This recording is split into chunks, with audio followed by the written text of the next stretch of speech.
But yeah, there's 3. Now there's 3. We got 6. You want to do the 6?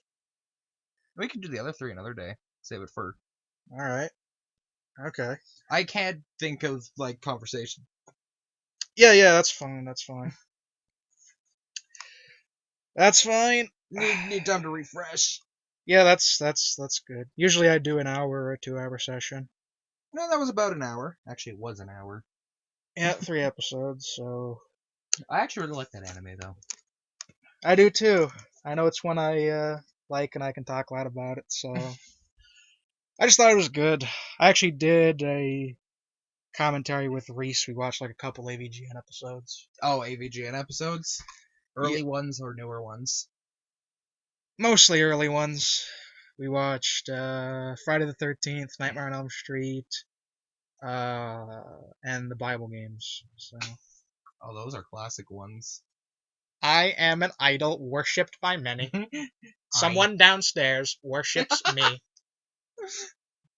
You've landed on what is it? You've landed on Goliath Square. It is like Goliath Square. Well, it's David and Goliath on CDI. That's like Monopoly with your face in it. Oh, the worst part is I'm growing into stuff I never thought I'd play too.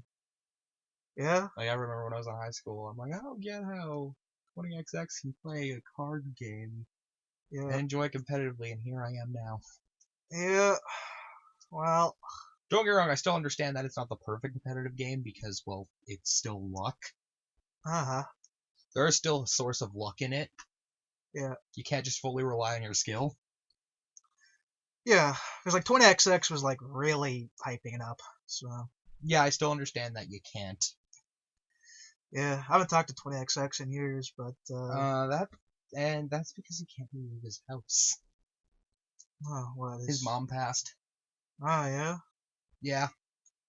Oh well, maybe I guess I could invite him up for a commentary because that's what I do. Yeah. So I was thinking basically like we do this and like you would watch a video on Skype, I would watch it. I just record the audio like that. So We'll do that next time. yeah. So I mean, yeah. What's how it is like when you watch like the shorter anime where it's like 12 episodes, you like watch it like much slower pace. It's like really funny. You know, you watch like Bleach or something and you watch like 15 episodes. I've noticed that. Yeah, it's just how it is. You know, like I'll watch Bleach or something, like whatever, Naruto, whatever. Longer anime, you watch like 15 episodes and you're like, okay, that's a pretty good haul. But then you watch like a 12 episode thing and you watch 3 and you're like, ooh, okay. I know I watched Dragon Ball Z again recently. Yeah. And I can now understand all the jokes on it taking forever to get anywhere. Well, it does because yeah, finish the Frieza arc and it's like, oh my goodness. I don't remember it being this long. Well, you know, that's why I say, look, like Kai exists for a reason. I can recommend Kai on a lot of bases. Kai, the Frieza arc is like 30 episodes or something. You're at like the end of the Saiyan saga by like 9 episodes, which is a lot better than. It's unbelievable. You're at the end of the Saiyan saga in the original, and like it's like episode 40, something like that. God, maybe even like 5 minutes and this planet will explode. That is the meme because I think that's like literally like 20 episodes. Like I think it's like 20 episodes after he says that the fight is over. Well, it's good that you're watching. It's good that you're watching DBZ. That'd be a good video to make actually. Because I watch DBZ. I watched like all of Dragon Ball. Like I watched Dragon Ball, Z, GT, all the movies, all of it, and I made my complete notes on Dragon Ball. It's like 200 pages of like way too much stuff on Dragon Ball. Of course, because in between my watching of most of my slice of lives, yeah, I usually occasionally watch something serious. I usually like slice of life because there's something I can just watch like 1 or 2 episodes of. Yeah. Well, DBZ is like the thing is like I can recommend the original DBZ with all the filler in it and whatnot. Because a lot of the filler they add is actually like good stuff that wasn't in the manga. Like one of the most famous scenes in the Namek saga is when Vegeta is brought back to life and Namek is like being destroyed, and then he goes and he sees Super Saiyan Goku and Frieza like at the dragon, That scene was not in the manga. And I love that scene, because, Vegeta wakes up, and he's like, am I alive? Or, this must be hell. And then he sees, like, Goku as a Super Saiyan, he's like, Kakarot, you did it! I love that stuff, but that's actually not in the manga. There are a lot of little scenes like that. Almost every scene of Vegeta working out in the gravity chamber is anime only. The flashback where Vegeta goes Super Saiyan for the first time, where he's like in space and like he almost dies, that is filler. So the DBZ anime actually added in a lot of like good filler, like these little things that actually add to the plot, which they tend not to do a lot. Like One Piece does not do that. One Piece, they'll just like burn out the OST and just extend scenes way longer than they need to be, and that's why I really need to look into One Piece. One Piece is basically they attempt to cut out all the extra filler from One Piece and make it for a more reasonable time. So. Oh, really? Yeah. I know a lot of people like to do that with the long series. Is just. Yeah. Well, like the thing is, like Bleach and Naruto, when you take out the filler episodes, the filler arcs, the actual canon episodes are pretty close to the manga overall. Like, because Naruto Shippuden, I think, is literally like half filler. It's like 48% filler, 52% like canon. Do you know how bad that sounds when you say that? Yes. That's why when you're watching it, just look up a filler list. Just say, okay, this episode is filler, then just skip ahead and go to the canon stuff. Do that, it is much better paced. Because the thing is, like, I remember I watched Naruto Shippuden, and I watched it up to right before the 4th grade Ninja War, as I do, because 4th grade Ninja War, but, well, that's your only opinion on the matter, is just... Well, I probably need to do, like, some kind of, like, dissection where I, like, go into the 4th grade Ninja War for, like, hours on end. I think you'd have fun with that. It needs to be done, because, I think it would be best if you got someone who's, like, in love with Naruto and just try to... Oh, we'll get, like, one of these, like, tards? Yes! I think that would be way more fun. What's up, Naruto? Today we're going to discuss every single plot hole in the 4th grade Ninja War. I hope you're ready. Maybe. Most of my friends wouldn't work, because I actually have friends that do like Naruto, but admit that 4th grade Ninja War is indeed... It depends, because you'll find different opinions. You'll find people who either say it sucks, you'll find people who say the plot sucks, but the fights are good, and then you'll see people who just say it sucks. And it sucks, but the fights are good is kind of like a different argument. I would say the fights can be entertaining, but compared to earlier Naruto, they're definitely lower quality, which I think even most of those people would admit. Because, people remember in Naruto the old strategic fights, the taijutsu fights, Gaara vs. Rock Lee, anything Neji's been in. R.I.P. Neji on 2 fronts. But, I love how you say on 2 fronts. Yeah, because there's R.I.P. Neji's character. The moment he went into Shippuden, he was just a nobody. And then there's R.I.P. Neji's actual death in the 4th grade Ninja War. He actually died. Yeah, died to twigs. A sad case. And Died to twigs. Yeah. I love how they do that with characters they make cool. Well, Neji, dude fights Kidomaru, takes like 2 arrows through the back, and lives, which, honestly, he should have died at that. I mean, like, seriously. But then, 3 twigs in the back. Oh, that's enough. Got it. The power level of the twigs was over 9,000. I can't take it, Naruto. The truth is, it was just the fact that it was 3 twigs. If there were 3 arrows, it would have been the same thing. Honestly, here's the thing. Because, I'm sure I'm going to talk about Naruto eventually, but Choji and Neji should have died in the Sasuke retrieval arc. Because they did nothing after they came back. If they died, it would have been far more impactful. Because I remember when I first saw the Choji scene after he takes the pills and I thought he died, baby me was in tears. Very sad. I was very sad. Nothing made me more sad in Naruto than that. Even like the Naruto vs. Sasuke fight. I was like crying at that. Choji, dude! The dude's dead! Oh, Choji! And he was fine. And then he lives. Then he comes back in Shippuden and then does nothing. It just does nothing at all. Well, there is the whole scene where he like fights like the ghetto statue in the 4th grade Ninja War, which is okay, but still would have been better if he died. I know I have a lot of friends who like give me details about Naruto. Oh, you have. Well, it's funny because Naruto, I find Naruto, I call the nerd's first introduction. I find everyone who ends up as like an anime nerd, Naruto was like one of their firsts. I'm one of the odd cases. Yeah, because it's one of those things where someone who is an anime nerd, often you can just like talk about Naruto and they'll just kind of like know about it because it tends to be one of the things they watched first. I was a similar case in that regard, but I just find it a lot of case like Naruto or DBZ. That a lot of times. I talked to one of my friends recently. It's like, have you watched Hunter x Hunter? It's like, I don't like Hunter x Hunter. And I'm like, oh, that hurts me. Oh, I thought I'm like, it's your opinion, but ow, it hurts me. that's painful. That's painful. Well, that's the thing is I love how King of Lightning covers Hunter x Hunter because King of Lightning hypes Hunter x Hunter up so much actually because King of Lightning literally says if this was a weekly manga, it would be the best manga. It would be above One Piece. It would be above Kingdom. It would be above whatever. And I probably agree. King of Lightning would literally do like hour-long reviews of Hunter x Hunter chapters that came out. Like they had that much content. I think it's that good. Yeah, like they had that much content in them.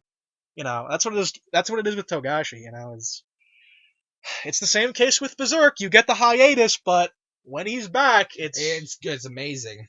Yes, because Berserk is like too good. Berserk, it's one of those things where like Hunter x Hunter and Berserk are like very comparable in a lot of ways, but I mean, King of Lightning just says straight up his favorite manga is Berserk. I would not say my favorite manga is Berserk. But if I were to say in terms of just quality, in terms of just how well written it is, I mean, it's really difficult to compare to Berserk, honestly. Like, it's just really, really good. Yeah, it's like on its own little pillar. Yeah, because, like, seriously, you have, like, the best villain setup of all time. You have, like, the best characterized main character ever. You have the best artwork ever. It is very difficult to compare. And that's one thing Hunter x Hunter doesn't really have is the artwork on the same level. But Togashi kind of goes cheap on that. But what Togashi does is he kind of rushes the artwork when he does it weekly, but then when it's printed, he'll just go back and edit it, which works a lot better now because he's doing online. Back when he was like drawn, it could look kind of awkward. I know there's like this very infamous scene where Killua is like looking at these stairs, and then you have the edited version, and he like misdrew the lines on the stairs the second time, so it looks really bad. It happened. It looks like the stairs are like see-through. But, you know, it's digital now, so he can just Photoshop or do whatever he does, and he just gets it done now. Because I find myself being the kind of person that unless the long series is really good and can keep my attention, yeah, I usually just lose attention of it. I'm kind of someone who like goes in, watches the early episodes, and makes like a call on whether I should. Like, I know, especially Best Bro would kill me for this. The first time I watched Code Geass, I watched like to episode 2, and I'm like, not my taste. And then I just dropped it. I did that too, actually. I know. He later had to say, like, you have to watch it. So then I'm like, okay. I watched it. The funny thing is I watched to season 1, thought season 1 was the actual ending, and then I'm like, okay, I watched Code Geass, season 1. That's it. And I thought it was the real ending, and I was like, oh, that's a cool ending. You know, it's a very inconclusive ending, but I'm fine when the ending's inconclusive. Then he's like, dude, there's like another season. And I'm like, oh, okay. Now we watched to the end of season 2. And it kind of wasn't as good. I don't mind inconclusive endings, to be honest. Yeah, I remember. Well, I mean, Berserk is the top. I remember, you know, the first time I watched the Berserk anime, that's a very inconclusive ending, a very not happy ending. But I was like, you know, like, that's a fine enough ending. It opens up your imagination a little on the matter. Well, it does when you don't read the manga on it. Then you go and read the manga, and there's a lot to that. But that basically just leaves it open. And one thing is, when I first watched it, I actually didn't see the extra part because at the end of the scenes in the ending, which, you know, you don't want, you know, it's just the funny thing is, like, it's kind of funny because I honestly have trouble rewatching Berserk because of the eclipse, because it just doesn't make me happy. it's just not happy. See, you have issues I do. Yes, Something's too depressing. the, It's hard to watch again. the eclipse isn't fun, okay? I know people are like, you're like a true veteran when you can watch the eclipse without a gaping eye, but It's sad. it's not happy. I don't have fun with it. It's not fun. It's never fun. Especially, You have my mindset. yes, like when I see, like maybe I'm more of a wuss than people think. It's kind of funny. Like this is really ironic, but like I say, people give me like more credit and respect recently. I hear more people because I'll like, I'll tend to say like Chad as like making fun of that meme. People are like, aren't you a Chad though? And I'm like, am I? Am I? I don't know. Well, I guess I'm not Chad enough to watch, the eclipse and not be sad at it. It doesn't make me happy. Yeah, not a happy thing. But anyway, my point was, because I totally went off topic with that. You watch the ending, and then it actually cuts very interestingly, because this is in the manga too, but it's even more effective in the anime. So you have Guts crying, one of the only times he does cry. And then you have that thing stab him in the eye, where he loses his eye. Not very fun to see. And then you just have like blood like drip down the screen, and it like covers the screen in red. And then you just hear like Guts screaming, and that's it. And then it just cuts. She's not exactly pleasant. Yeah, and then it just cuts to the ending. And the ending of the ending in Berserk is very fitting after the last episode. Where it's like, and then it just shows you like these stock images of like the characters. That leaves an impact. But there's actually an extra part at the very end where it shows like Guts getting the Dragon Slayer and like walking out. I didn't see that the first time. I saw that the second time. For the first time, I just like paused the video, and I literally like just sat in shock for like 20 minutes. And then I had to walk around my house for another 20 minutes, comprehending what I just saw. It's kind of fun when an ending can do that, though. Yeah, because I had just never seen an ending that, was like that. I mean, I know you have twist endings, but a twist ending on like that level of tragedy, it's unforgettable. And, yeah, I'm thinking, because Reese has never seen Berserk, we'll probably have to show him that. And we'll probably keep it spoiler free, so we can Really? He's never seen any of it? He's never seen it. I tell him, like, you have to see it, it's so good, but he just hasn't. So I'm thinking eventually we'll do a commentary on Berserk. You can come to that if you want, I think. I still remember the first time you decided to ask me if I watched it, and after about, like, a good 5 hours, I come back, I'm like, okay, I watched it all, and I get a, are you sure? Could you explain the plot? And all I said was, Griffith? Yeah, Griffith is a dick. Yeah, and I'm like, oh, okay, we got it. Yeah, gotcha. That's all. Yeah, I'm like, wait, okay, well, can you? Yeah, like that's all I needed to know, because it's like, yep. Ugh. Like I didn't even like really go into the plot. I just said Griffith is a dick, and you were like, oh, good enough. Yeah, oh, it's like you're not gonna know unless you've seen the last episode, so. Because the thing is, like, you doubt it until it happens, too. I wasn't expecting to go to Berserk for it, but, like, Griffith shows up, Guts initially isn't, like, he doesn't know what to think, you don't know what to think, and then, he does what he does. And, Mira, like, you know how to rub it in, more exceptionally than anyone I've ever seen. Why'd you do it, Mira? I mean, of course you did it because you're a genius, and like that scene, like the fact that it affects me to this extent shows that you're just a genius. But come on, Miura, why'd you need to do this to me? Why? I don't know, because I do have issues watching sad things again. Like I can watch it once and it's fine. Yeah. Well, it's like the first time I watched it, I actually tried to be like stoic about it, where it's like, oh, okay. I had no expectation this was going to happen, because the anime, I think, actually does a better job making it just totally shocking. Because literally it's like Griffith like just drops the bailet, and then suddenly the world is like red skulls. It's like just totally different from anything you've ever seen. it's like, whoa, it's just totally different. You know, and that's what it is you kind of just try to like sit it out and be like, okay, like this is happening. Like, this is very not nice to see, but it's like, oh, okay.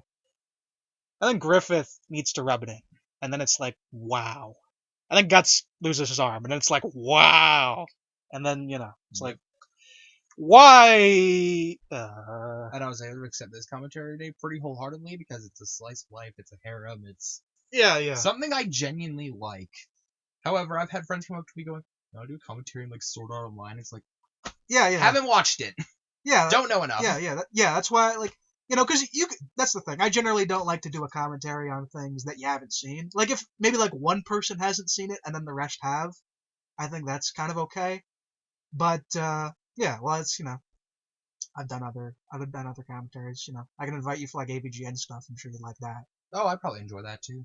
Yeah, so like I probably would only invite you for something that you've seen, or if you haven't seen, you probably would like. If it's a harem or a slice of life anime, yeah, I've probably seen it.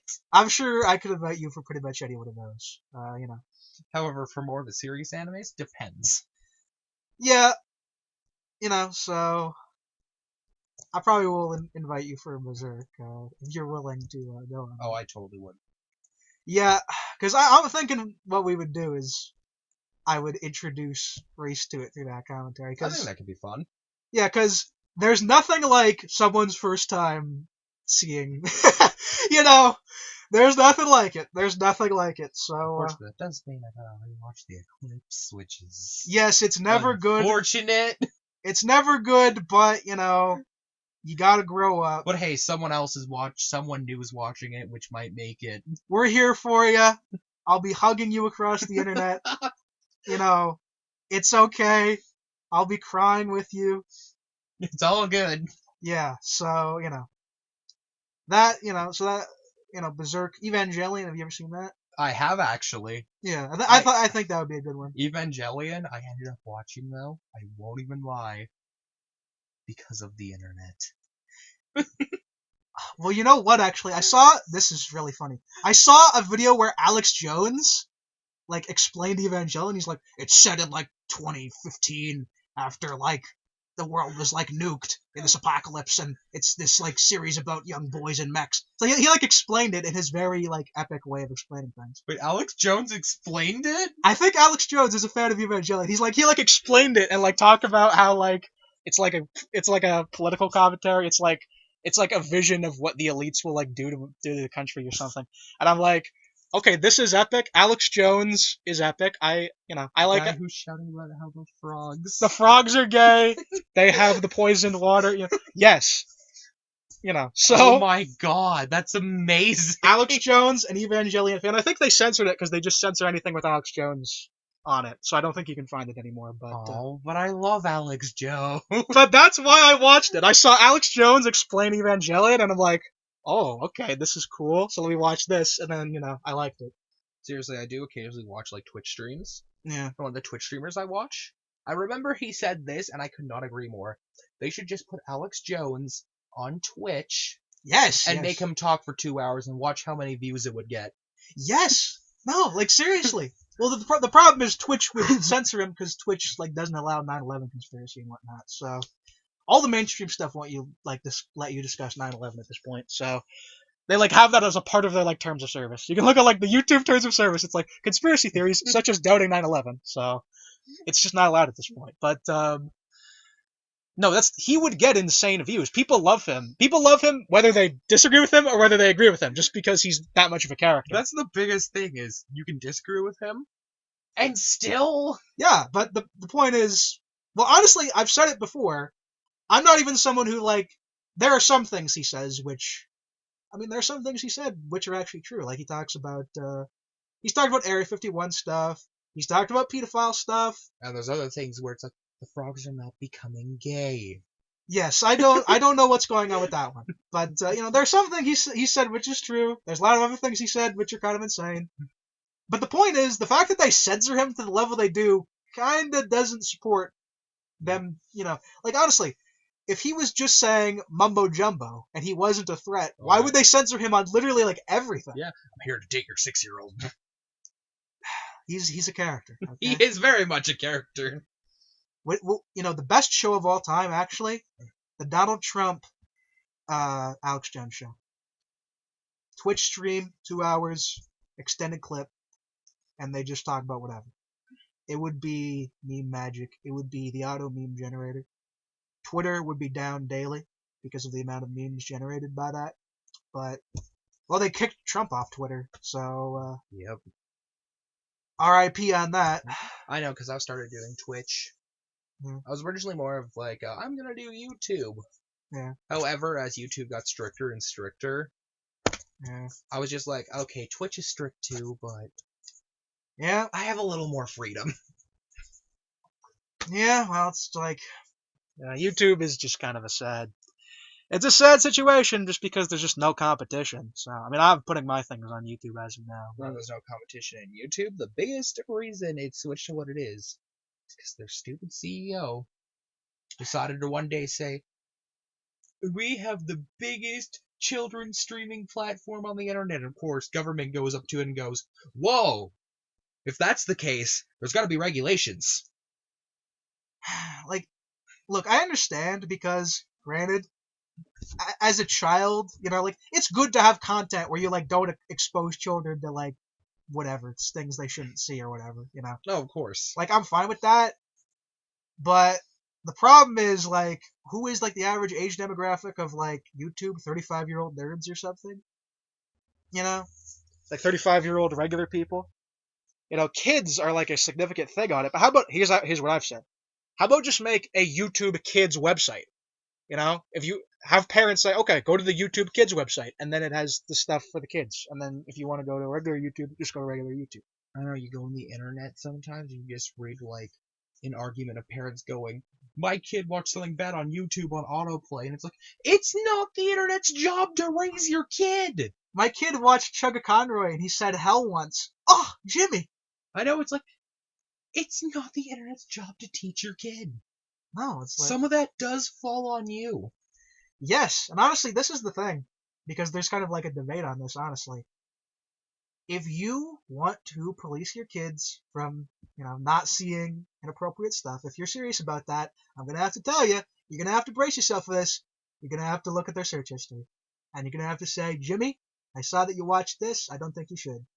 You will actually have to talk to them. And you'll actually have to, like, look into it. But yeah, you can't just turn on autoplay and expect the internet to raise your kid. Yes, you can't expect them to find a King of Lightning video and not have him or something. Because the way the YouTube algorithm works is, yeah, you watch one video that is totally child-friendly. Yeah. Then the YouTube algorithm, after a few extra videos of that, chooses to send you somewhere else. Huh? Well, YouTube is, like, bad at moderating, like, what is technically for kids, what is not. Well, the thing I hate is when you say that your video is for kids, it, like, hides the comments, which I hate. How about just auto-delete any comment that has, like, a swear in it? Like, why can't I comment on a kid's video? Because I actually initially made my videos, quote-unquote, for kids, because, like, I wouldn't swear in them, so I'm like, oh, okay, I guess it's for kids. But then I realized there's no comment section, and I'm like, well, that's dumb. Okay, I guess it's not for kids then. Whatever. Like, whatever, it's just... Now you need to, like, you're required to say it, and, It's ridiculous. Yeah, well, that's how it goes. I still share that opinion, though, of the internet is not here to raise your kid. No, well, it's... You raise your kid on the internet, how do you think people from 4chan exist? That's where the kids don't go, okay? That's where the kids go when they're 18. Then they can go there. Well, 4chan is already just full of a bunch of infiltrators anyway, sadly. That's the thing. I never really was, like, a 4chan guy. A lot of people probably think I would. I was, considering, like, I pull out all this controversial data. Oh, no, I really do, too, actually. Like, I pull out this data from things you usually don't hear. But I never was a 4chan guy. And the time I kind of tried to go on there, it was just full of, like, basically infiltrators, like you just had, like, guys who were clearly, like, because basically what they do is they have a bunch of FBI people on there who basically ask you, hey, I'm having this, like, poll live meetup, what's your address and, like, email and personal information? I'm definitely not with the FBI.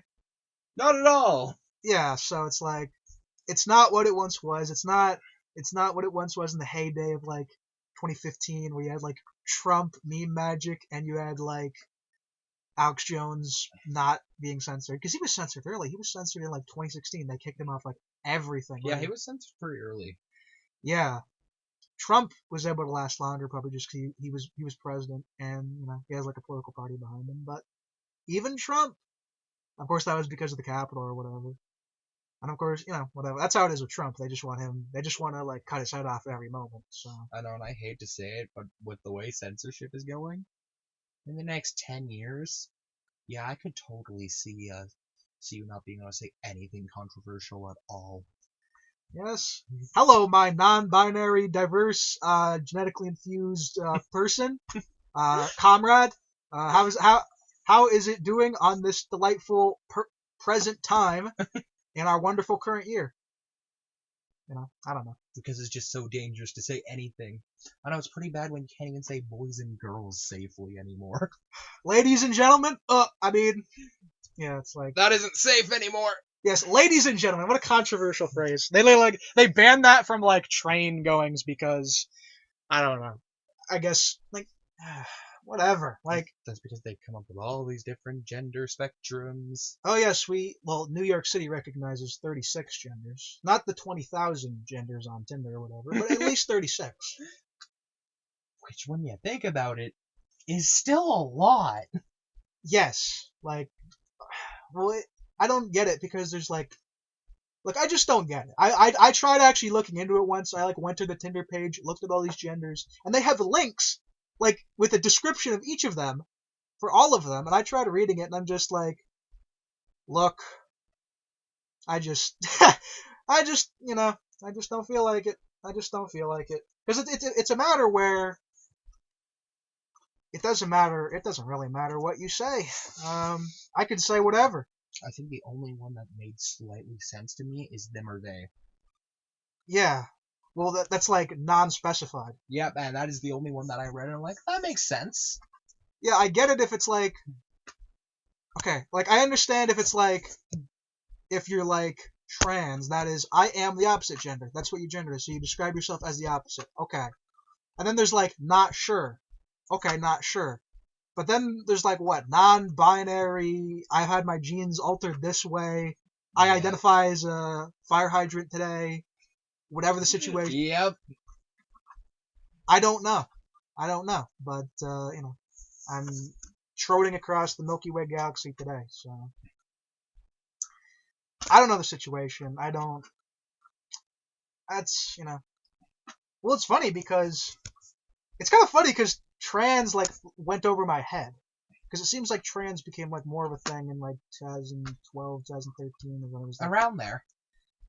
But I didn't even know it existed until, like, 2017. I just did not even, like, know. I knew it existed a long time ago. Yeah. I just literally had never heard of it. And I was just, like, told in class one time about it. And I was like, oh, I didn't know this existed. And I knew about gays, obviously, like, much earlier. Because... gay marriage was allowed in 2011-ish. Something like that. Yeah, I think it was allowed in Canada earlier, I think. But, yeah, so I knew about that. And I had, like, met a couple of gays by that point. Like, I had met a couple of gays in middle school. Which I'm completely fine with gay people. Some of the nice people I know are gay. Yeah, it depends on... Yeah, everyone I've met has, been nice, but, it's kind of funny. Any gay person who's like a nerd tends to be really that like, well, actually kind who I've met. So, I'll like state things about video games and they'll be like, well, actually IGN said this. So it's not even like annoying because they're gay. It's just annoying because IGN. Yeah, so IGN, Can't spell ignorant without IGN because I'm in 2010. Yep, if we're going off IGN ratings. Oh yeah, GTA Chinatown Wars got a better review than The Witcher 3. Sonic Unleashed, 4.5. Sonic 06, 6. So it's clearly the better game. Yes, they rate Sonic 06 above Sonic Unleashed. Geniuses. They rated Secret Rings the same as 06, I believe. Witcher 3 was like Game of the Year, and that thing got like a 9.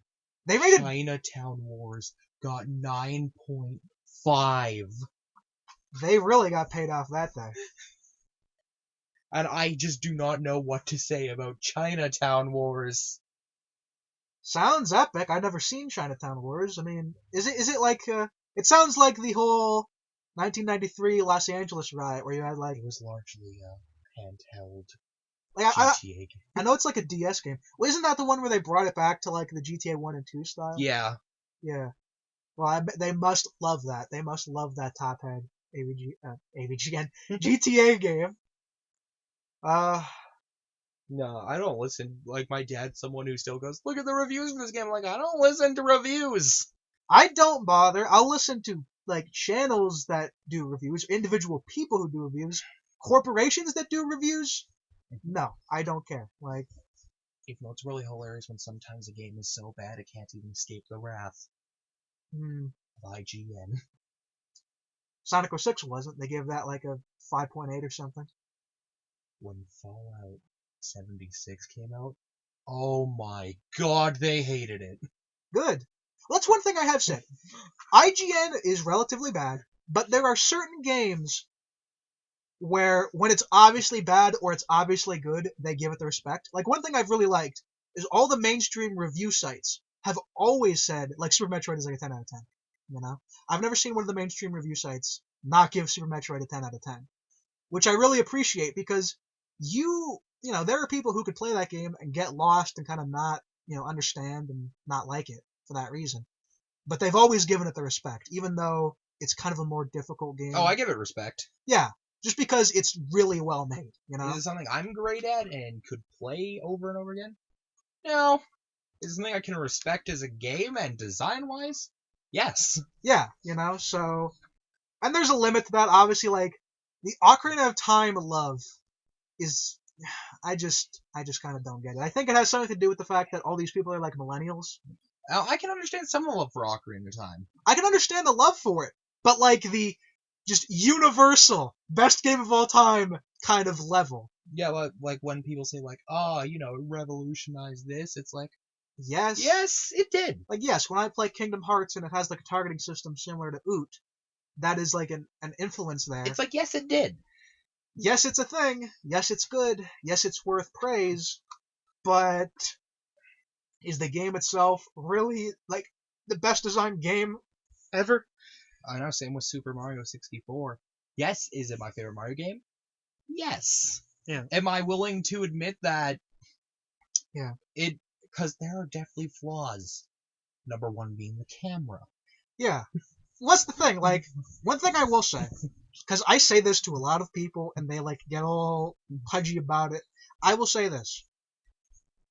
It's reasonable to say Mario World is probably a better designed game than 64.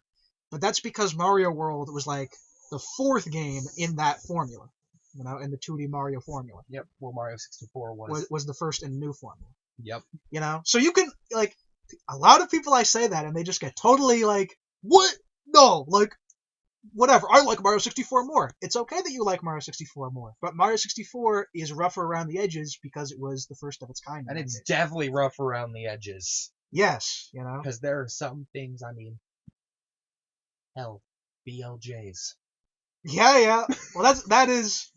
Well, I don't mind that, The fact that exists? It's kind of like Melee, and that's what makes it good, You can have a game that is not programmed how it should be, that has things where you have tactics that are normally not accessible, but that's fine. Because, no, if you were to tell me that they meant to include BLJs in the game... No, they didn't. I would call you a liar. They didn't expect to include, like, how little lag there is on Mario's movement, because, like, 64, the thing is, you can move so quickly because there's almost, like, no lag between Mario's actions. That's what I really enjoy about it, though. Yeah, like... And the thing is, you can tell, like, when they did games past that. Sunshine is less like that. Galaxy has a very fixed momentum. Like Galaxy, when you, like, long jump, when you wall jump, it's very, like, the same arc. It's very, like, much more controlled physics, which I'm fine with. But that does mean, like, the movement in Galaxy is far less varied than 64. There's far less of a way to push it. Like when you just look at a Galaxy speedrun, it's far less like there's far less finesse to it than a 64 speedrun. But man, are the 64 speedruns fun to watch. I mean, even the Galaxy ones are fun to watch. Yeah, they're fun to watch, but 64 has that appeal in that Melee sense, which is one of the reasons I think a lot of Melee people actually like 64. Like Armada speedruns it, TP speedruns it, because it has a similar free flow to it. And you just love that free movement. Which it really does, actually. Yeah. And I like 64. It's just not as much my thing. Like, I used to be in dispute with it, and one thing I will say is 64, Sunshine, and Galaxy are actually really close together for me. Like, really, really, really close. But if I had to rank it, I would say I like Sunshine more than 64. Well, 64 has so long, gay Bowser. It does, but Sunshine has the Bowser voice. Which is true. Yeah. Oh, Junior, what are you doing at the hot spring or whatever? How dare you interrupt my family vacation? Mario, why are you here? I don't remember any of his lines. I just remember his voice was a meme. That's because it isn't what you expect. And I think, in that case, in that game, it's a good thing. Yes, well, the thing is, like, they never gave him a voice after that. They just have him with his, like, grunts.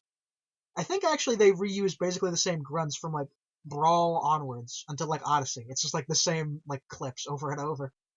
Because I'm pretty sure in Galaxy and Brawl have, like, the same Bowser voice clips, I'm pretty sure. I think so, actually. Yeah. Because Melee had its own thing, its own weird, like, Bowser voice. He barely speaks in that. But Bowser has kind of weird sounds in Melee. And also my favorite laugh. Bowser. Yeah, it's like you enter the castle and all you just hear Oh, is... right. It's like Kefka mode. Or maybe the king. And I love it. I can't. It's great. Yeah, I can't recreate it. But that laugh is definitely up there. Because in terms of laughs, we have that laugh probably at number 3. And then we have probably the king. And then we have Kefka. Probably. And it's just kind of like, it makes me excited whenever Bowser, like, talks to you. Or you have, like, when you try to go to a star door. The reason I love it is because it plays that, like, sound clip at the same time. I love that sound clip. And it's so dramatic. I know. It's, you can see Bowser giving you a troll face every time. I know, it's like, you can't open this door yet. Because you don't have star power. You need more than the stars. Yeah, this thing has, like, a lock that has 20 star keys, and it's just throw in all those stars. Also, I also enjoy Mario 64 because it is one of my favorite games to 120. Like, just fully complete it. Yeah. Which I will give it that. 100%ing 64, much better than 100%ing Sunshine.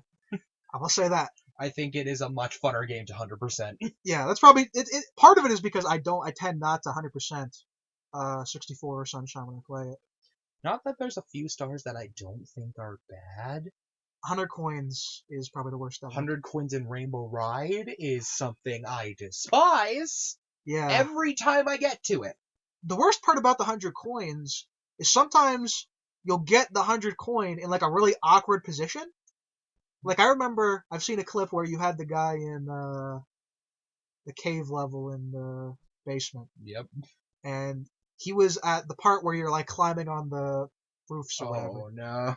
He got a coin there, and then the star came up above his head, and it was above the roof, and it's impossible to get there, so he had to die.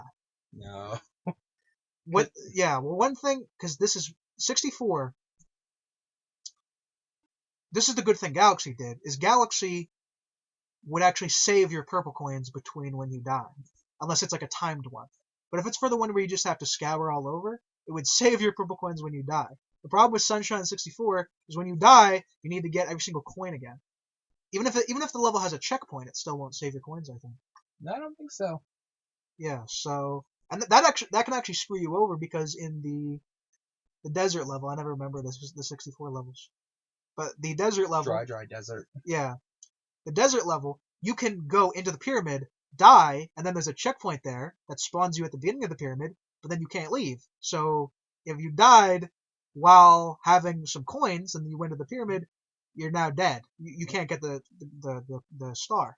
That's another thing I could say about 64 is Are any of the bosses intense or difficult? No. That's They are all very simple. that's one thing Sunshine definitely has better. Because IROC boss, you punch it. You just walk out. King Bomb, you throw him. Bowser, it's basically the same as King Bomb, but you spin him around a bit. Yeah, and it's horrible on N64 and way better on GameCube. Oh, so much better on GameCube. Because I went to Reese's place, and he loves 64s basically like you do, and I'd never played 64 on an actual GameCube. I always played on my 64. It's so good on the GameCube. So I'm like, okay, let me just play 64 for a second on GameCube. You say this is so good, let me try this, and so butter smooth. I couldn't even believe it.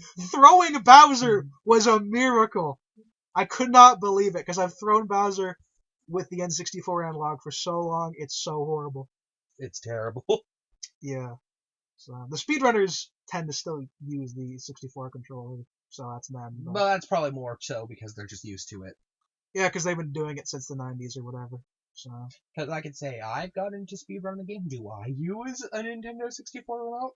Yeah. No, number one, I have very tiny hands. Yeah. I struggle with those remotes. Yeah.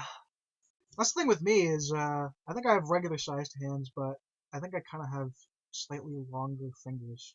I know one thing I have is my left hand is shorter than my right hand by just a bit. And that makes some clothes that I wear really awkward. Yeah, my hands are smaller than the average female's hands. Yeah. Because everyone in my family has bigger hands than I do. Yeah. Everyone in my family has, like, big hands. And I have, like, average hands. My dad has big hands. My mom doesn't. Took Yeah. after my mom. Yeah, my grandma has, like, really small hands, though. But everyone else has giant hands. Everyone else has giant feet, too. I kind of have that. So, I know. Yeah. So yeah, for the 64 controller, I struggle with it because I know the way you're supposed to hold the thing. Yeah.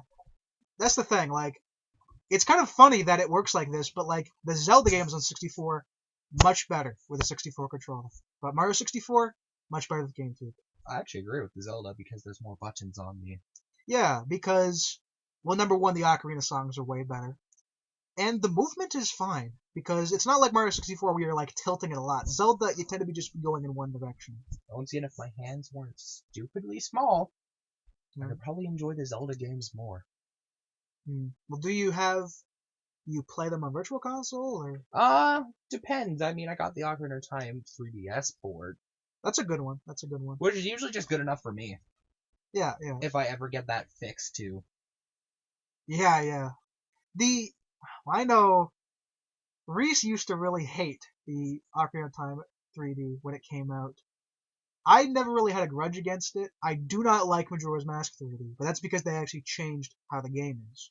Ocarina of Time 3D is basically the same. It just looks a little better and has a better frame rate. Majora's Mask 3D, though, it's a different game. They made the bosses way simpler. They changed what order you get things. Because, I play Majora's Mask very specifically.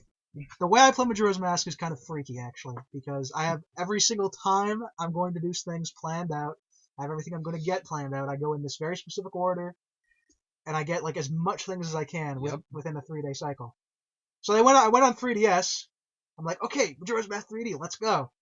And then it's like, oh, I fight old Dawa, and then I can't actually fight him normally. You have to like use the Deku Scrub. And I waste a little bit of time on that. I'm like, okay, waste a little bit of time. I can make up for this. And then you fight Goat, and he's totally much worse. And then you fight. I like calling him George just as a habit now. George. You can call him Georg. I have a habit of calling him George at this point. It's just funny. Georg or George. I just like saying George. But you fight George, and that is horrible. I wasted like half a day fighting him because they killed it. You have to like hit bombs, then he sucks up the bomb, and then you can go and hit him with the Zora. Lame. In the original, you just shoot an arrow at him and go at him. And then it's, the good part is if he eats you, he does 2 hearts. So it's tough. That's the Majora's Mask bosses are actually really good because if you know what you're doing, you can open up their weakness relatively quickly, but they're still difficult. As a kid, I never got the chance to fight them because as a kid, I could never figure Majora's Mask out. I don't blame you. I didn't get it. All I knew was start in town, play game, Scarecrow, talk, and Moon Destroy World now. Yeah, that's not too far from what I knew, but I never went to the Scarecrow. I just kind of sat around and got some money and did nothing and died. But I was like 7 when I did that, which is interesting because I actually got my N64. This is really funny. I got my N64 from my daycare, Really? and they had an N64 there, and we all liked playing it. The only problem is the controller was like half broken, so we couldn't really play it that well. But Oh yeah. I got that N64 because back in the day I used to hate getting a haircut. That's why I had such long hair. I really hated getting my hair cut.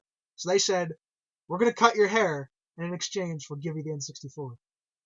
And I said, okay. So That's one way to get a kid to do it. so that's how I got my N64, and that's how I got the games on it, including Majora's Mask. Which is really good that I have that, because I love Majora's Mask and N64. I love Majora's Mask, and that's one thing I'll need to record sometime when I have the ability to record, and that will be an insane playthrough. The way I play Majora's Mask is quite the sight to see, because literally on the first 3-day cycle, I go from 4 hearts to 12 Jeez. within the first 3 days. Because yeah, when I got older, yeah, I was able to finally enjoy the game. Use a guide. Use a guide for the beginning. Oh, I did. Yeah, that's what you do. Because I still tried to find out on my own at first, and I realized I'm still clueless. Yeah, it's like it's a thing where like I understand when games do like that, where they just don't direct you. Like Simon's Quest does nothing to direct you. Nope, that one is good luck, you're on your own. It does nothing to direct you, but at the same time, for someone who probably played that an insane amount back in the day, in like the 80s, as some kid, and you slowly learn these things about the game, that is actually cool to like legitimately discover these things. True, at the same time, I'm sure that there are definitely some things found that were just like, that's stupid! Well, it is stupid. How is anyone supposed to find out you're supposed to crouch? Crouch with the red crystal equipped, wait for like 5 seconds, tornado comes in this very specific area. Yeah, no. And then That there's kind of stuff, I could understand someone being furious about that. Yeah, that's the thing. That is just okay. Where's your Nintendo Power subscription? That's what that's about. Oh yeah, that isn't stupid cryptic stuff. That is retardedly stupid cryptic stuff. Mm-hmm. Where you need a guide. Uh-huh. Well, that's just how Simon's Quest is, though, because that's what it is now, is like, I'm not a kid in the 80s who only has this game.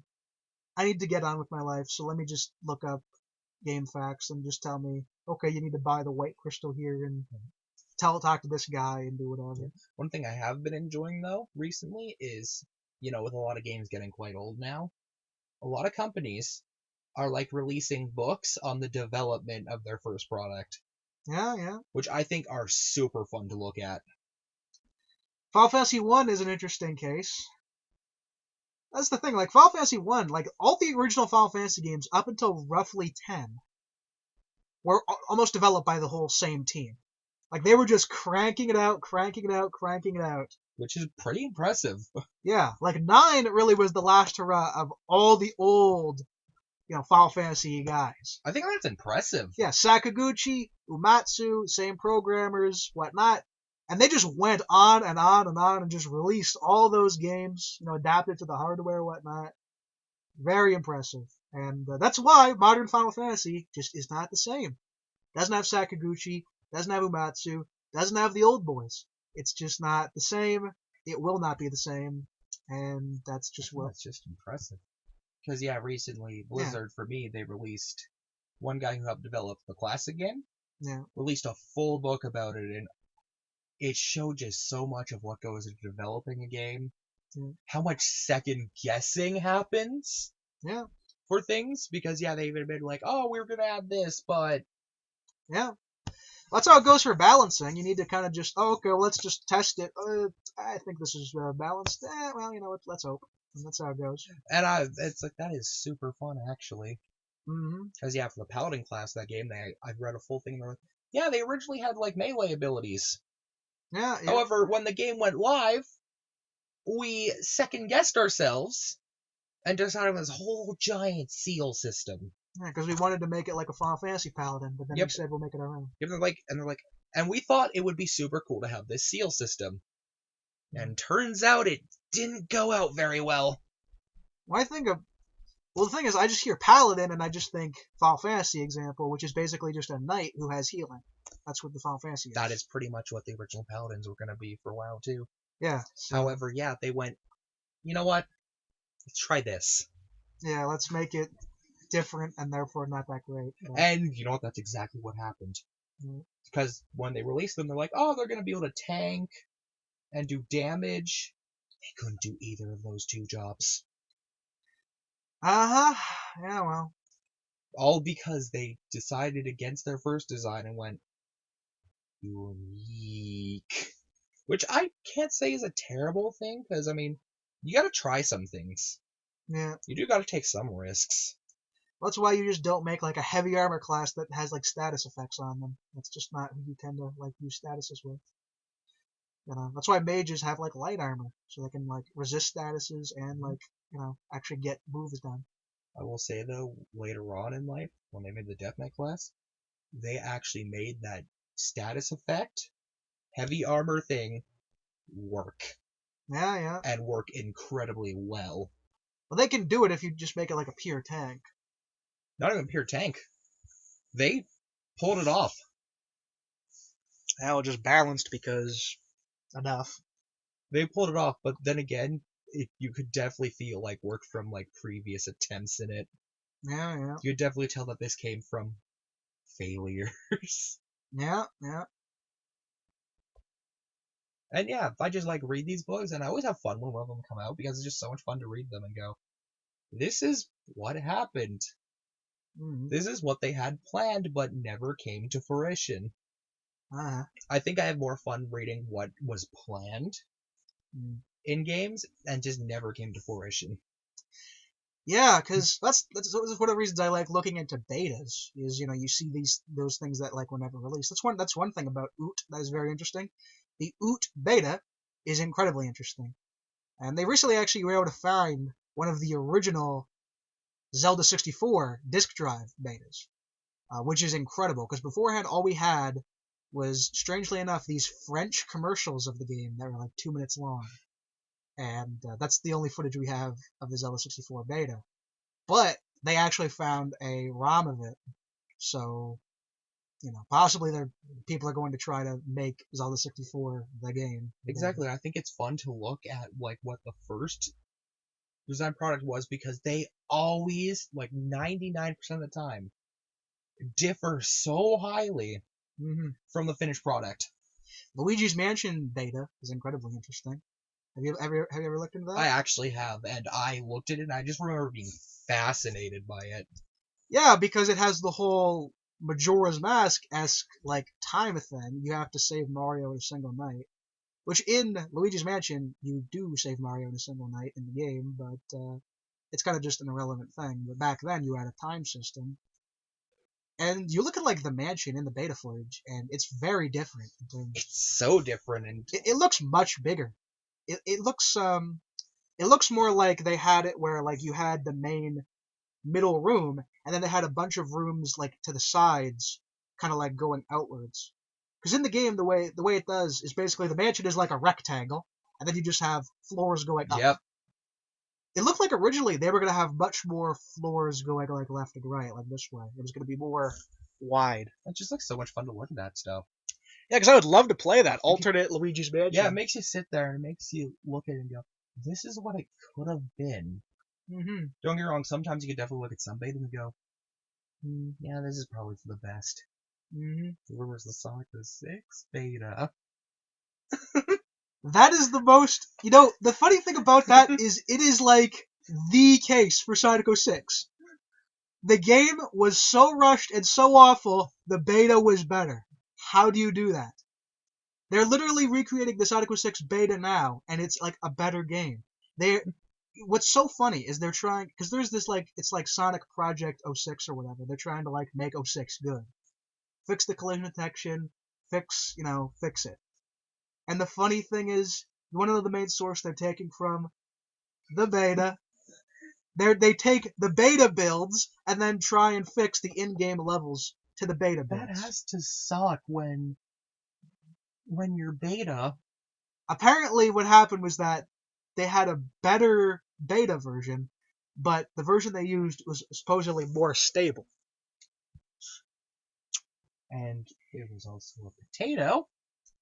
Yeah, well, I guess maybe like the beta version was like just better, but like when Tails threw his rig bobs, it lagged at twice the rate or something. I guess that was the problem. Oh, who cares? You had an actual game, and then you decided to turn it into a popsicle. Well, yeah, they downgraded everything to get to that. You look at the trailers, and the trailers look better than the actual To that game. sweet, sweet Christmas release. Well, it's the 15th anniversary. We already released Sonic Genesis and Sonic Riders, and we released Shadow the Hedgehog not even a year ago. And let's be honest, if they took the time to finish 06, I don't think anyone would have minded. You want to know what they should have done? Because Secret Rings was actually originally going to be a Wii version of 06. You know what they should have done? Delay 06 to 2007, get rid of Secret Rings, and then make an actual good version of 06. I wouldn't have minded that. Yeah. I don't think single Secret Rings is bad. Oh, really? Well, you used to despise it. Has it grown on you? Well, yeah, I played it again and I realized that, is it the worst thing I've ever played? No. Is it good? No. Uh-huh. It's somewhere in that awkward, it's bad. That's what happens, I find, with Sonic games a lot, where, well, it depends. Either you play it as a kid, you learn how to play it, and then you kind of like it, or you play it as an adult first, and then you don't like it, but then you kind of play it more and you get better at it, and then you're like, oh, okay. Yeah, I got decent at Secret Rings, and yeah, it's a funny thing because people like to meme it, but honestly, with a lot of Sonic games, a lot of people hate them because they suck at them. And overall, it is just, yeah. It's not like Black Knight where I legitimately have fun with it. Yeah, Black Knight is seriously good. Black Knight is better designed than Shadow, and I'm saying that as someone who plays Shadow for fun. And Black Knight is, I can legitimately enjoy Black Knight just as a game. And look, Black Knight, basically no bugs in it. Yep. The bosses are excellent. The music is incredible. Oh, the music in that game is... This is one thing I've said actually about Black Knight. Black Knight, most people don't think of it this way. Black Knight was the last of the old Sonic crew. Because you look at what's in Black Knight. The old Sonic voice actors are in Black Knight. It's the last game that has a Crush 40 song in it. And it has 4 or 5 Crush 40 songs in it. And they are all they're good. They're all incredible. So the last of the old OST crew, the last of the old voice crew, that's right. They got a new writer staff from Colors onwards. So the guys who were doing the adventure games were into there up until Black Knight.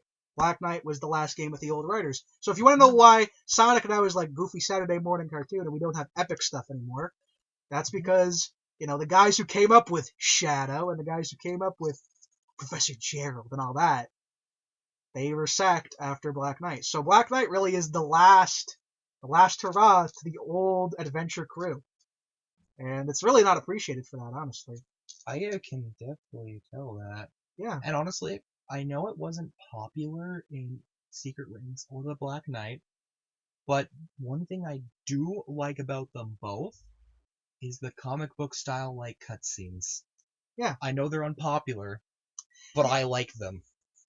I think it's a good style for Sonic in general. I think Sonic, the thing is I've read parts of the Sonic comic. I need to read the whole thing, but Sonic is really well adapted to a comic. I thought those were always fun to read. And another thing, if we're talking about Secret Rings compared to Black Knight, Black Knight's challenges didn't make me want to kill myself most of the time. Well, the good thing Black Knight, I think they either told you the required mission or the one that wasn't required was like irrelevant. Yep. No, what they did is they made all the required missions just say go for the goal, and everything else that was a side one is just a side one. So it wasn't confusing. Secret Rings, you'd unlock like 3 missions at once. Which one is the actual plot important one? Beats me, so I'll just play all of them. And some of them really sucked. Dinosaur eggs, dinosaur eggs, dinosaur eggs. Or anyone that said don't get hit was just a pain for me. Mainly because Sonic and the Secret Rings suffers from one of my favorite things ever. Enemies that do whatever they want. The thing with Secret Rings is you're going to get hit a lot because this is the thing that's funny. Sonic Unleashed does not have touch damage. Sonic and the Secret Rings does have touch damage. You'd think it should be like the reverse, right? Like, Secret Rings really should not have touch damage because of how easy it is to just touch things you don't want to. But, they don't. The enemies in Secret Rings are really easy for the most part, like those fire-breathing things. You just homing attack them. The problem is running into stuff. That's what it is with Secret Rings. You run into spike balls, you run into enemies, and you just don't mean to. And it's really easy to do, especially because the break kind of sucks. Every time you lose a challenge, you are forced to hear 7 rings in hand. Don't stop, whatever the lyrics are. Go back to the menu. Make Believe's Reborn! Yeah. Seriously, I don't think that song would drive me so up the wall. I actually kind of liked it when it was just in Brawl. I would listen to it in Brawl. Then I played Secret Rings, and it's just too much. It's played... The thing is, like, Black Knight, like the theme song of Black Knight, Night of the Wind, I almost got annoyed at it for just a little bit. One thing I'll say about that song is, don't let the beginning annoy you, because everything else after the beginning is so good. Yeah, because I get it. You click it on the Wii menu, and then it's and then you go to the main menu, and then you go to the menu screen. Just listen to it for like 20 seconds more, and it gets way what better. Comes after it is just fantastic. That song is so Sonic. I love that song so much. It's right up there with like It Doesn't Matter and whatnot. That's just how you do Sonic's theme. That's the thing. They just don't have... Like, what is Sonic's modern theme? We haven't had a modern Sonic theme since Black Knight, basically. Oh, no. All I can tell you is that the last Sonic game I played and enjoyed was Sonic Mania. Yes, which, guess what? Wasn't made by the New Boys. It was made by... God, this always happens. That's the worst part. It wasn't even made. Yeah, it wasn't made by the New Boys. It wasn't made by Iizuka. Iizuka made Sonic 4. And Iizuka, That's the worst part is I can look at it and go, what was the last Sonic game I actually really enjoyed? Mania was legit because it was made by people trying to... It's I liked Mania. Oh, wait. And here's the worst thing about Mania. Why didn't you make a Mania 2? It would cost you nothing and make you a bunch. Like, it really would, because I can say from the levels in Mania... Yeah. As someone who's played it, Mania has some incredible levels. Yeah, and you'd think it's pretty, like, relatively cheap to produce. You're just using a bunch of reused levels with new level designs. Granted, they should make a Mania 2 and just give me new levels, because all the new levels in Mania were great. Yep. Like, Mania, so good. The guys behind that. T. Lopes, excellent OST. That is the Sonic OST we need. Christian Whitehead, or whatever his name is. He goes by Taxman. I don't know what his name is, but the point is, he's good. He's from Britain. I like him. Let him just, Let you play as Tails, Sonic. Yeah. Or even Knuckles. Or even you could choose Knuckles in Knuckles mode. Because they respect the people. And Knuckles was already dead by that point, but like... And you got a special ending for beating Knuckles and Knuckles. Yeah. And I appreciate that. And then later on, they even added 2 additional characters, which I never expected. Mighty and Ray.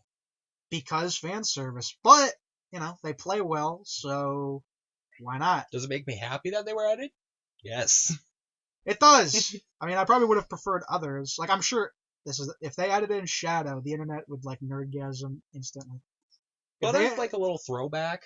I like it just because Mighty hasn't been out of the house in 20 years, so why not? I think it's fun to bring 2 obscure characters back. Well, the thing is like, Mighty and Ray were both scrap designs for Sonic originally. Is that what they are? That's what they were originally. And the only reason they were both in Sega Sonic the Hedgehog. I do know that. So they were both shown there.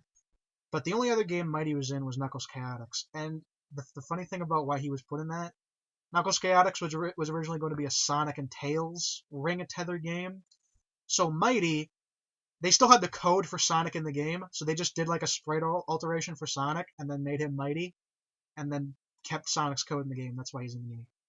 So he's literally just in there because they didn't want to get rid of Sonic's code. That's gotta suck. That's why he exists. Wasn't there an arcade game? That's Sega Sonic the Hedgehog. Oh, yeah. Yeah. Which, honestly, I never got to play that arcade game, but I've seen videos of it, and I will say, It's Sonic. it looks like fun. It's Sonic 3D Blast done right. That's what I was gonna say. And I will say, as someone who's watched videos of it looks fun. Yeah, the only reason they can't put it on collections is because it used some weird, like, some kind of thing where you, like, tilt, like, some, like, circle thing. It's one of those weird gimmick controllers. But man, it looks like so much fun. I know, the sprite art is so good. It's just well made. To me, it enables what an arcade game should be. Something quick, simple. Yeah. But it won't kick you in the balls every single time because it doesn't look like the hardest game ever. Yes, I think those are the perfect arcade games. Uh-huh. The kind that are quick, simple, and fun, but at the same time aren't so frustratingly hard that you're going to be popping so many quarters into Mortal Kombat because your ass keeps getting handed to you. Because this is how arcade games work usually. Is what they do is they make it reasonable difficulty, but if you die once, then you're done. Or they'll make it stupid hard, but they give you like 3 lives. Ghosts and Goblins, the arcade game. Yeah, they'll give you like 3 lives, and you can continue if you give us more money. That's how they do it with the super hard ones. Or what I looked at, the fact that Ghosts and Goblins was an arcade game, like, oh my god. Could you be more masochistic? How many, like, it's because I've never played Ghosts and Goblins, but the death count, I think, because I've seen a couple playthroughs where they do a death count, and it's like, it was like 300 game overs I've seen on one of them. And I have played that game because I was curious myself. I'm like, is it really as hard as people? Yes, it is. I'm innocent of it. I've never touched it. I don't know if I do want to touch it, but like you go in there, you look at it, and you kind of look at it and go, it doesn't look too bad. Oh my god, you do not even know until you play it. Wow. And what AVGN says about those red swooping devils is 100% correct. Those things, the problem is your jump is so gimped. Those things have such, like, good movement. Like, they can move almost anywhere. It's just game move. Yeah, what he says is 100% correct. That looking at those things is the equivalent of looking at game over. And then you have, two Satans at the very end. Because why not? Yay! 2 Satans followed by the final boss. Final boss looks not impossible, but the two Satans look stupid. Just to get the ending of Strongeth Welling. This is a trap devised by Satan. Satan. Go around dauntlessly, make rapid progress. I can't believe I remember that quote. I love that game for its end screen, though. Being the courageous knight you are. It's worth it, okay? It's not for the princess, it's for that screen. I think it's totally worth it for the screen. Who cares about the princess? You get to be the courageous. For the courageous knight you are. Congratulations. Yeah, you get to be the courageous. You don't do it for the princess, you get it to be the courageous knight. You wonder how these people were able to, like, translate from Japanese, but then their grammar is this bad. And unlike Ghostbusters, Ghosts and Goblins is actually fun for what it is. If you're good at it. It's not fun when you, like, die 300 times, but when you're actually good. Oh, it's frustrating, but when you actually, like, go on, like, a little bit of a streak, yeah. Like, you play good on Ghosts and Goblins for, like, a minute, Yeah. It's a great minute. It's the same thing with Castlevania. Stupidly hard, but eventually you'll get good, and then that's actually when you start caring about points. Oh yeah, it's a super fun like minute. You're like, oh, I'm doing great. Yep. I'm having fun. This is a good game. And then you die, and it's back to Yeah. and it's back to cursing the name. Ah, Freaking Medusa heads. well, Castlevania, yes. The worst thing of all time is like jump, Medusa head hits you, knock back into a pit. That is the worst feeling of all Because I time. will say that Medusa heads. Yeah, I hate them. I really do. I do, for the most part, okay with them, but they are the worst knockback triggers. What other enemy do I hate? Fishman. I hate kinda, those too. I kind of hate the Fleamen. The thing with the Fleamen is you have to hit them right when they land on the ground, because then if you don't hit them right then they're going to jump and they're going to be super hard to hit. So hit them when they're either dropped by the birds or they jump down from a platform. Whip them right when they land on the ground. That's how you handle the Fleamen. But other than that, it sucks attacking They them. just suck. Yeah, then there's the blobs. Everyone hates the blobs. I know, since my mom moved out, I did keep the mini Super Nintendo for myself. Yeah. She didn't take that, so it's mine now. Mm. I gotta say, as someone who just likes to get the occasional fix of some of the Super Nintendo's, best games, it is so good for that. Yes, that's what I've said. I debate on best console between GameCube and Super Nintendo. Like, really? If you're just looking for a console, like, I just want to play some of the best games on the Super Nintendo, that thing has you covered. It's got your Mega Man X, Mm-hmm. Super Mario World, Super Metroid, Mm-hmm. Mario RPG, Mm-hmm. Secret of Mana. Mm-hmm. I don't think it would have any Final Fantasy. A Link to the Past, Final Fantasy, Ooh. 6, or, 3. Yeah. It's funny when I talk to, like, I want to call them boomers, but I guess they're like millennials, but Yep. I talk to them and they're like, you play Final Fantasy 3, dude? And I'm like, Final Fantasy 3? Oh, you mean 6? I actually talked like that with like Reese's dad once. Like he loves Final Fantasy 6, but he only knows it as Final Fantasy 3, so he kept calling it 3. And I would like hear it, and I would pause for like 2 seconds. I'm like, oh yeah, I definitely love Final Fantasy 3. Yeah, definitely. But yeah, that mini thing is so perfect because it's just got like that library. I have to say that it does have the library of must-play games. Well, a lot of Super Nintendo games are better to actually play with the Super Nintendo controller. Which it comes with. Yeah, Mario World on Virtual Console is stupid. Which, yeah, it comes with your Super Nintendo controller, and to be honest with you, it is... My only gripe with it is the cord is short. Yeah. Other than that, though, it is perfect. Which the original Super Nintendo controller actually had a good cord on that. Yep, so yeah, the mini consoles. I'm someone who does like the mini consoles. Well, some of them. Because I will admit with the masses that the PlayStation Mini is terrible. The thing is, like, PlayStation games are so easy to get that you can just, like, download them on PSN for, like, nothing. Or you can get them on Steam. And I do actually really agree with the biggest problem for the PlayStation Classic, too. Largely for a Nintendo console, you could stick 10 people in a room, and they'd probably have played the same games. Well, PlayStation, there are so many third-party games that if you were to stick 10 people in a room, none of them would probably have played the same games. Well, PlayStation, the thing is, like, Sega used to be, like, the sports company. They used to have all the third-party sports games. The sports games basically, like, migrated to, like, PlayStation and Xbox after Sega died. Yep.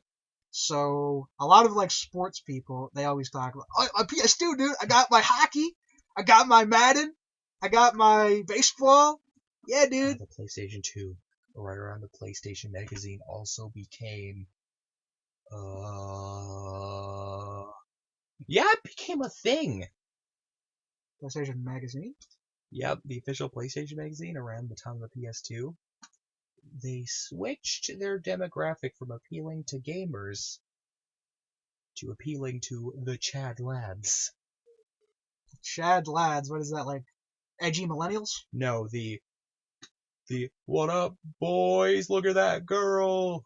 She hot. They started trying to appeal to White boys who rap. Yeah, they started trying to appeal to them. Yeah. So most of the PlayStation magazine became softcore porn. Yo, GTA, dude! Look at you can hook up with these hookers, bruh! Yeah! I got my edgy Linkin Park CD right here, dude. You can play Linkin Park right off your Hell, PS2. I kid you not. In one point of the PlayStation magazine, like, they made a section called Rate Your Mate, where you would send in a picture of your girlfriend, and the people of the PlayStation magazine would rate them. It was quickly discontinued for obvious reasons. I feel like if that was the reverse, it would be kind of like ironically wholesome. For some reason.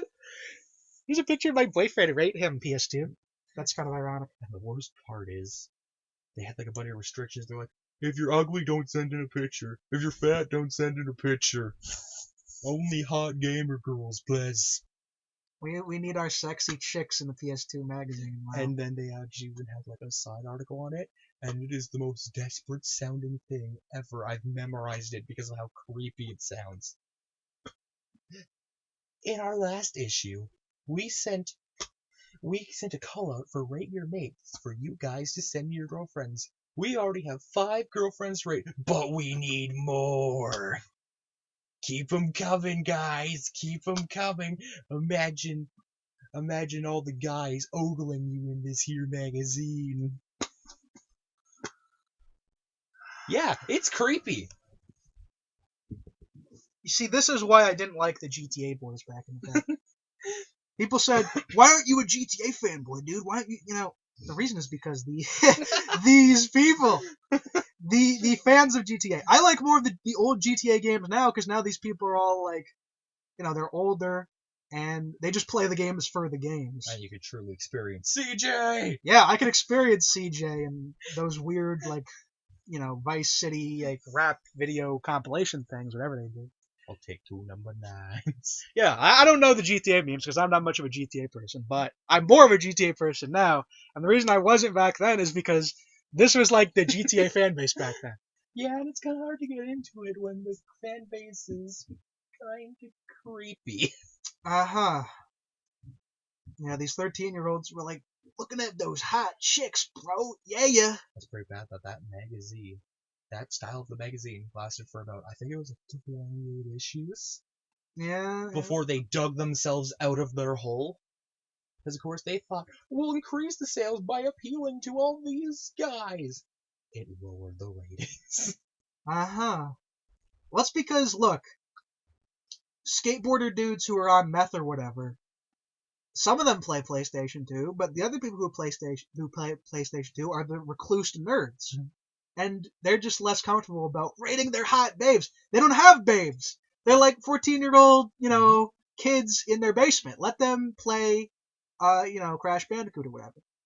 So, but, Nintendo's for the geeks, so we need our... Worst part is the PlayStation magazine's writing system. A 2 counts as incredibly disappointing. The game that was all about the sex got a 2 during that time. So you're telling me that you guys are incredibly disappointed with the game? With the game about just having sex. And let's look at why. Not showing enough D. Oh my god.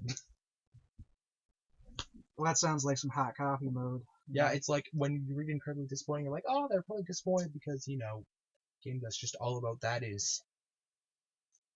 Well, it's kind of funny now because, like, I hear, like, we talk in terms of, like, rating now. There's, like, a thing where people are like, yeah, this guy's, like, an 8. He has, like, a good jawline, whatever. It's kind of funny. Like, back then, it was, like, a hip thing. Now it's, like, a thing the nerds do where it's like, oh, I'm an incel.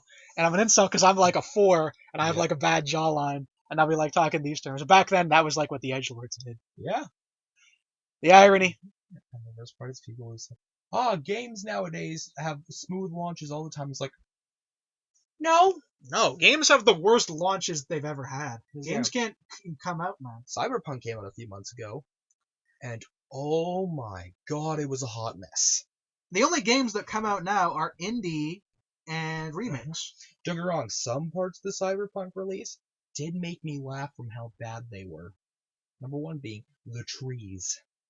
I don't get how you messed this up, but the trees phased through buildings. They phased through existence itself. So you could always see trees from like 10 miles away through a skyscraper. Well, you had 76 mode. That was just exceptional. Though. Okay, 76 was one of the worst launches I've ever heard of.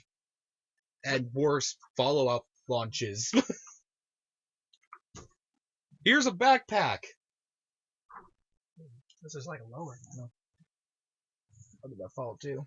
Or something? Oh, it did. I don't know what it's not hanging on anything. It's just here. Oh, impressive. It's just here. Here's a backpack, guys. Never mind, we're not even making them. Screw you. Well, that reminds me of like 2D trees from Skyward Sword, but Skyward Sword is relatively well programmed except for the controls. Yeah, I thought 76 was a mess. That's why I love it though. Like, it's a mess I love to look back at. The thing is, it's a sad example that this is what you get when you don't have these releases that take like 5 years now. Because here's the thing, like I think of like Nier Automata or something that came out. I think of what was it? The like black and white Mickey Mouse reference thing, Cuphead, right? Yep. And those come out. Those are able to come out within like a year's worth of development and actually be good. But these like AAA games, they take like 5 years, or if they come out within a year, they're like totally bugged out messes. Because GTA, that's one thing Rockstar is actually good at is the GTA games are like 5 years apart for the most part, but they have a good way of keeping you in it with like extra content. Yeah, and with the online mode for GTA 5 at the current moment, they don't have a need to make a new one. Yeah. Since they can just pump out content on the online mode. Yeah. And relatively keep people happy. Yeah. Oh, GTA 5 came out a long time ago. Yeah, that's what I mean, is they're still releasing content with the online. Yeah, so... Which proves that they can still keep releasing that, and keeping everyone content. Yeah, that's the part of the problem, though, is it's just so much cheaper to, put in regular add-ons than making sequels is just less appealing at this point. Which I will say, online games, you do have a problem with those, in which case, the start of them can be fantastic. The end of them, however, could be one of the worst things you've ever experienced. To me, that sums up World of Warcraft Worlds of Draenor perfectly. The start was one of the best starts I've ever experienced. I mean, Smash 4, honestly. It was incredible. It was like, oh my god, the questing is perfect, the leveling is great, the raids and the dungeons are amazing, and then everything just hit the fan when they were taking the story somewhere and then just decided, alright, here's the middle part of the story. We scrapped it. So at the end, the ending of the expansion makes no sense with, we did it, guys, we saved them. Aren't you the bad guy that committed mass genocide on 2 races? And we're just kind of gonna forgive you. Yep.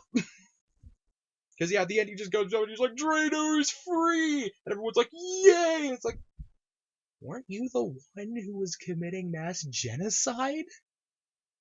No. Pretty much what they did. It's like, no, he's a good boy now. Good boy. That just makes me think of Smash 4, because I know people disagree with it, but Smash 4, I just think simply became worse as it went. I agree with Smash 4 for that, too. That is unfortunately one of the problems with games that can constantly be updated now. That's why Melee must never be changed. You have all these new kids coming in. We need to make it online. We need to put in new characters. We need to put in mods. No, you youngins! Melee is the perfect game that has remained the same forever. It never needs to be changed. You will change it wrong. You cannot change Melee. Because no, your precious online game could start out as something, yes, very likable and lovable. Mm-hmm. However, near the end of it, who's to say? Mm-hmm. Well, especially with the Smash community, because this isn't just an exclusive thing with Melee. It's a thing where anytime any character is like doing good in Smash, people are like, "This is overpowered. Let's ban it." Yeah, it's ridiculous. You know, because Puff, like Hungrybox starts doing good. Okay, Puff, OP, most broken character of all time. We need to eliminate. And you know, I know that way too well. Someone plays World of Warcraft. Yeah. People's constant complaints about different classes is ridiculous. Mm-hmm. It's like 1 week, it's like, oh my god, hunters are so overpowered. Mm-hmm. Okay, we'll fix it. Oh my god, hunters are so underpowered. Mm-hmm. And he's like, make up your mind. That's the thing is like, and Melee's seen more of that. Like, I remember you had that infamous set between Mewtwo King and Westballs where Mewtwo King decided to go on the ledge, and the Mewtwo King, he just stayed on the ledge, and Westballs just did not approach him. He could have tried. I mean, he's Falco. You have, plenty of things you can try. But he basically saw the situation. It's a case where if you go up and make the wrong move, Mewtwo King will just grab you and throw you off the edge and kill you. So he just said, I'm not going to go. And then Westballs lost that match. And then he goes and complains on Twitter that the ledge is OP. That, basically, we now have a ledge grab limit in Melee, and it's just because of that match.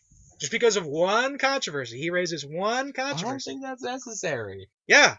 Like, he didn't even try to counter it. He just said, oh, this is OP, Because the thing is, people say Puff's ledge grab is OP. People say all this is OP. I remember this. This was so great. I remember when Armada switched to Fox. Yep. And people said, H-Box will ledge camp you. You're going to try laser camping, he'll just ledge camp you. Then you want to know what Armada did? His second time ever playing Fox. H-Box went to the ledge, he just ran up, Fox down tilt. And then H-Box got kicked off the ledge. And then H-Box did not ledge camp Armada anymore. So there you go. Run up and actually attack them. And then, in my opinion, something only counts as overpowered. Yeah. If it is 1 to 2 shotting you. Yeah. It's only overpowered if it's over centralizing. Yes, if you're like dying in 1 or 2 hits. Yeah. Understandable. Like wobbling, yes, but at the same time, Ice Climbers have never been an OP character because of wobbling. Not because wobbling is kind of hard to pull off. It is, but if you're good at it, then you're playing against a professional player moving around like they are. They just do it. It's not exactly the easiest thing to get. Yeah, but like the thing is, you need to get a grab. It's a one-hit punish, but Ice Climbers doesn't really have like the best neutral. Like their movement is really not that good. Their approaches are really not that good. It's just they can grab you once and kill you. That's the use of Ice Climbers, and that's the use of like Puff too. But yeah, like that's honestly something I've been seeing with Melee, which I have not liked. Westballs whines once about Mewtwo King going on the ledge, and then therefore we need a ledge grab limit now. And people say Puff's ledge grab is OP. Hungrybox has tried the ledge stall like Wizrobe once, and guess what Wizrobe did? Nothing. He just sat on the platform. He wouldn't approach. He's Captain Falcon, so he has less options, granted. But honestly, one thing you could just do with Falcon is just run up and back air the Puff. And if you trade the hit, then the Puff will fly off the edge and die. These people, maybe I shouldn't be like, yo, Wizrobe, you're stupid. But people just are scared of trying to counter the ledge, and there's plenty of options that they can do. It's one of the reasons I love Mango. He's just like, oh, you go on the edge? Well, I'm just going in. I know, it's ridiculous, though. It's like, yeah. Have you seen Mango ever complain about the ledge? No. He just goes in. And you see a costume. That's the thing. This is one thing. Watch like a Mewtwo King versus Mango set, and watch how many times Mewtwo King gets away with his ledge tricks. It's around like half the time, Half the time, he gets away with a ledge trick and ends up killing Mango because he was reckless. But the other time, Mango ends up killing him. And that's how, Mango really does it. And the thing is, it's more effective when Mango gets the kill. Because when Mango can pressure you like that and make your defensive position on the ledge less comfortable, there's more of a use to that than just hiding on the ledge and being, okay, come here and I'm just going to grab you and edge guard you. I don't know, I've always felt it's ridiculous to complain about OP things unless they actually genuinely are causing problems. Yeah. Like, we banned invincible ledge stalling because it's invincible ledge stalling. You can just get a percentage lead and then do that forever. And therefore, that's a broken tactic. We also banned, other stages because you can stall the same way. We banned Congo Jungle 64 because in the MLGs, one Peach player actually used a certain strategy. It's a very famous set, actually. It was this Peach player versus this Ganondorf player. And what happened is he just got a percentage lead, and then he just went to the top platform on Congo Jungle, floated to the other side, and Ganondorf was too slow to get to the other side to hit him. So he just did that for 8 minutes, and then that's how he won. That has to suck. Yeah. So That is the definition of not being able to do anything. Yeah. And that is not fun. Yeah. So that's why Congo Jungle 64 was banned. That's the kind of stuff I feel like needs to be fixed. Yeah. Is the things that are just not fun at all to play against. Yeah. Because it's so unfair. Yeah, and it's like, I understand wobbling being unfun. No one likes being wobbled because it feels so cheap when you are. Because it's like, oh, I made one mistake, now I'm dead. At the same time, though, ices do have to work a lot for a grab, especially if you make them. That's another good thing Mango is really good at doing is, even though he's reckless, he almost never gets grabbed by an ices on a bad purpose. No, I gotta make him deserve it. Yeah, that's really a good thing that veterans are good at doing. Gonna make you put in the work. Yeah. I don't remember when I looked at that new tier list. I still don't know how I feel about it. It's more... Well, I was worried it was going to be Puff number 1. Puff number 3, I think, is reasonable. I mean, Mewtwo King put that on his tier list. I actually think Mewtwo King's personal tier list is probably the best out right now, in terms of being fair. Falco at number 4, I just totally disagree with. Falco, look, the only reason they have that is because you don't have Falco representation. Because back when you did have Falco representation, people were talking about how Falco might be as good as Fox. You look at things from 2011 when you had Mango and Pee-Pee and West Balls with Falco. And back then, everyone was saying, oh, Falco, so good. I want to main Falco, blah, blah, blah. But then, Pee-Pee goes out, Mango becomes more of a Fox guy, West Balls, I have no clue where he is. Suddenly, people stop caring. Suddenly, you just see less representation, and then people say, Falco kind of sucks, Falco is dead. Meanwhile, Marth has seen the opposite, because back in the days of, Ken, Marth was kind of, seen as OP. As in main Marth, Ken had Marth, Mewtwo King was Marth, Now, if there's one thing I don't disagree with on that tier list, yeah, Niger is probably the worst. I think so. Niga, or Zelda? I'm thinking, Niga or Zelda. Pichu was moved up by, 4 spots, and that's what enough Mewtwo King controls can show you. I think that's fair enough for Pichu, though. Kirby is still only 25, which I thought the Armada Kirby would have been enough to move him up a little more. Have you seen the Armada Kirby? I have. Yes. It's funny because he'll fight top 30 people using their mains, and he'll just beat them with Kirby. It is fantastic. But yeah, can I feel like Naga's probably the worst? I think Naga's probably. But that's kind of what makes me love him. Yes. Is the fact that he's so bad. That's why no one plays him too. The fact that he's so bad that when you actually kill someone with him, yes, you feel satisfaction. Well, Pichu is similar. Pichu is more of a troll. Kirby and Pichu are kind of similar in a lot of ways. Yeah, when you actually get a kill with them. The problem is they're satisfaction. Now the problem is they're quite weak. Niga is technically strong. You just can't hit anyone. Not at all. He has 2 moves. He has his forward air, and he has the up B. Now what else does he have? Delayed, more delayed. The most landing lag ever. Because besides his forward air, everything has horrible lag except the neutral air, and the neutral air sucks. Mm-hmm. His up B is actually good. His up B is his only good thing, because you can just up B out of shield, and then it's invincible when it starts. And his up smash takes 10 years to do anything. I think it takes 10 frames to begin charging, which is impressively awesome. And then he has to jump off to even hit something.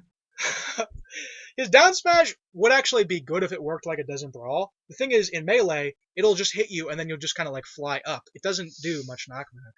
It's basically just a bad version of his up B. And his side B? Okay, that one's actually quick, but it has a different issue to it. If you miss with it, you're really bad. Yeah, it's quick. But he also then has to sit there. I punched.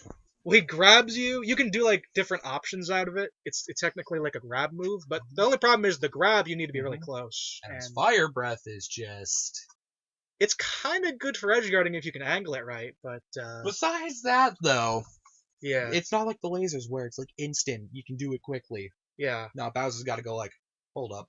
And then it like declines as it goes. But man, I love him for all those trolls. Also, his belly flop attack.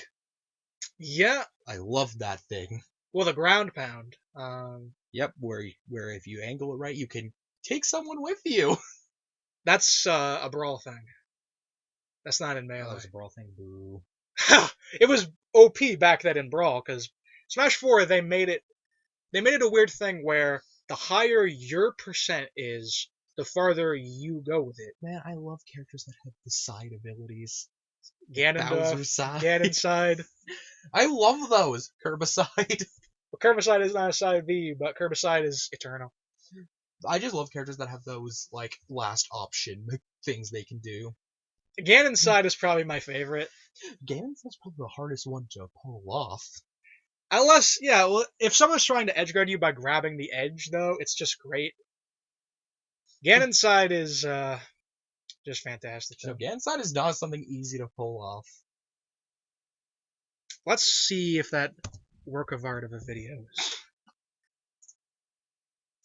Work of art of a video. What am I on? Bleach openings? All Bleach openings. Okay. Okay. How many times did you watch that opening to memorize it?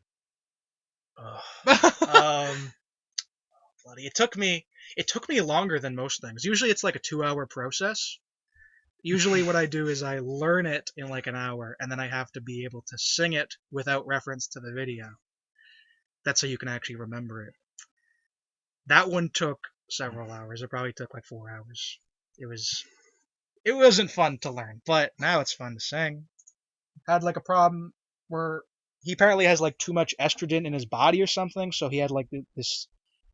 He had like too much estrogen in his body, and he had like severe depression issues. Yeah, I completely understand why you left. And especially considering Melee is as insane it is, you know. It would have been better if, and he said this too, it would have been better. It's better that he left and had to go on hiatus than if he stayed around and became like mediocre. Which is what would have happened, you know. But I still say, I think PP could beat HBox today.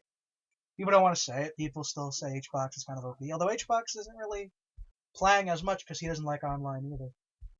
I know. They were actually trying to do a online tournament. Yeah. Nintendo got on that one real quick. Yeah, which I understand because I don't really like online as much either. I understand it too, but at the same time, shutting it down for the reason they did is... Well, no, it's just like, look, Nintendo... Honestly, you want to know what would be best is if we could just buy Melee and make it our own property at this point. Because Nintendo basically just does nothing good for us. No. Online tournaments so people can actually do their tournament this year? You're using an emulator. We can't allow that. Look, it's not our fault that the government just, you know, suddenly said you have this, like, virus thing and you just can't, like, play Melee now. It's like, we will make money for you. We are sponsoring you playing this. You are making money off of this. What is your problem? Yeah, it's like, we're not doing it. We're not doing it as like, oh, we're going to start doing this every year. We're doing it because it's the only option. Uh-huh. Because a lot of people weren't happy about it either. No, I mean, I got screwed over by coronavirus because I was almost, you know, I found local Melee players. I was like, hey, I could like set up a thing, and I almost did, but you know, then coronavirus came up, and they're like very, you know, they're like a deep believer in the coronavirus stuff, so they won't let me play. So I just had to, you know, It's unfortunate. almost happened. And if coronavirus lasts just like years on end, funnily enough, you know, that might have stopped me from playing Melee. Because I'm almost in the situation where I could play Melee in this region, but coronavirus just stops me.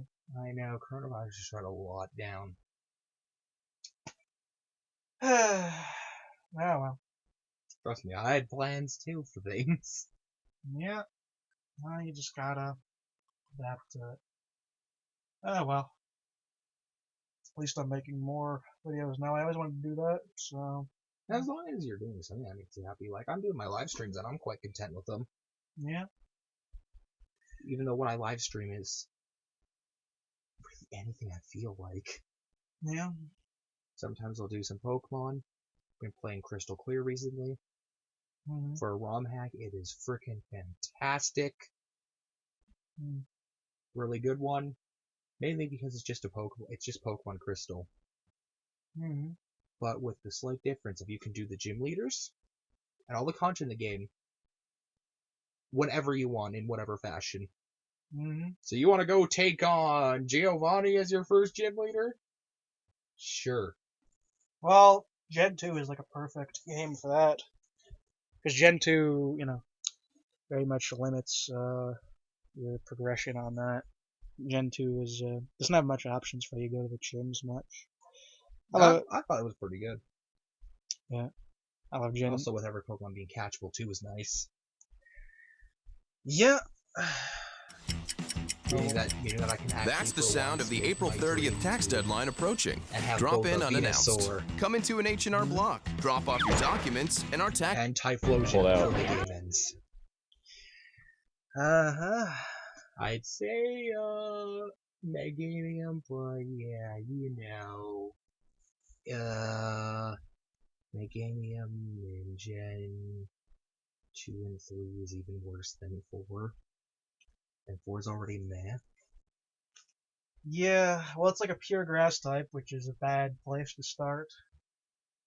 Your best move you're getting until Solar Beam in Gen 2 and 3 is Magical Leaf. Yeah, that's one of the good things the Bulbasaurs were always good with. Early Razor Leaf. You don't need to worry about that nonsense. That's one of the reasons I hated ever trying to use like a Victory Bell or something, because you get Razor Leaf at like level 40, whatever. Oh god, it suffers the Leafeon curse! Which is the worst curse, and there's really nothing you can do about that in Gen 4. The Gen 4 Leafeon curse. I probably would not have minded using Leafeon if I didn't use Turtwig all the time. Leafeon stats 130 are attack. good. 130 attack or whatever it is. Leafeon's move pool Horrible. is not. Leaf played at level 71. Why can you not? Oh. Until then, the two best moves you're going to be able to use, speaking TM and Move Tutor, of course, and we're talking same type attack bonus also, is Razor Leaf and Bullet Seed.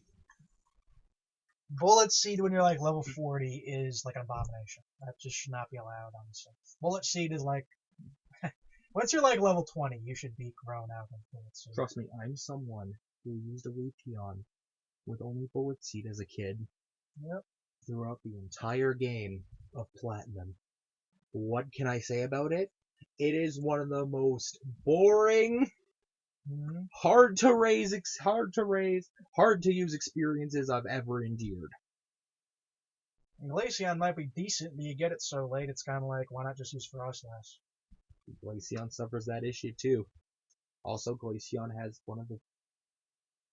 crippling problem with it. By crippling, I mean it literally. It's slow. Why can't you just be like Espeon?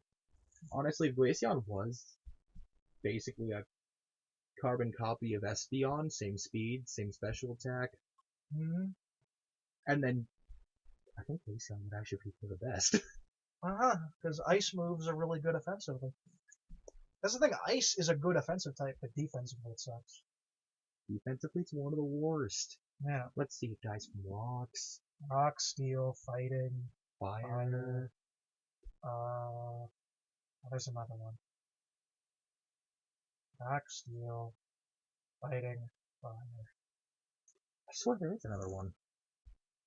I want to say it's Ground, but that sounds wrong. I don't think it's Ground. What is it? What was it only for? I think it was. I think it was 4. And then Grass had 5 weaknesses. So Ice was the second worst. Yeah, I think so. And it's weak to some very common... Those are very common. Because at least the Grass weakness is like 2 of them is like Bug and Poison, so it's like whatever. And Poison and Bug aren't exactly... Not very common, and especially offensively not very common. Now, poison offensively is incredibly uncommon. No. Bug offensively, it's not that bug moves offensively aren't common. Just most of them suck. It's just most of the bug type Pokemon suck. Yeah, like, well, you have good bug moves since Gen 4, like Bug Buzz or whatever. Before then, Mega Horn. well, there's that, but funnily enough, most things that use Mega Horn aren't even bug. But there's like that's basically what you had. Before you had Mega Horn and then like Pin Missile, and then all the other bug moves were lame. I recently played through a Gen 7 game just because it was sitting there. And I realized something about Zubat.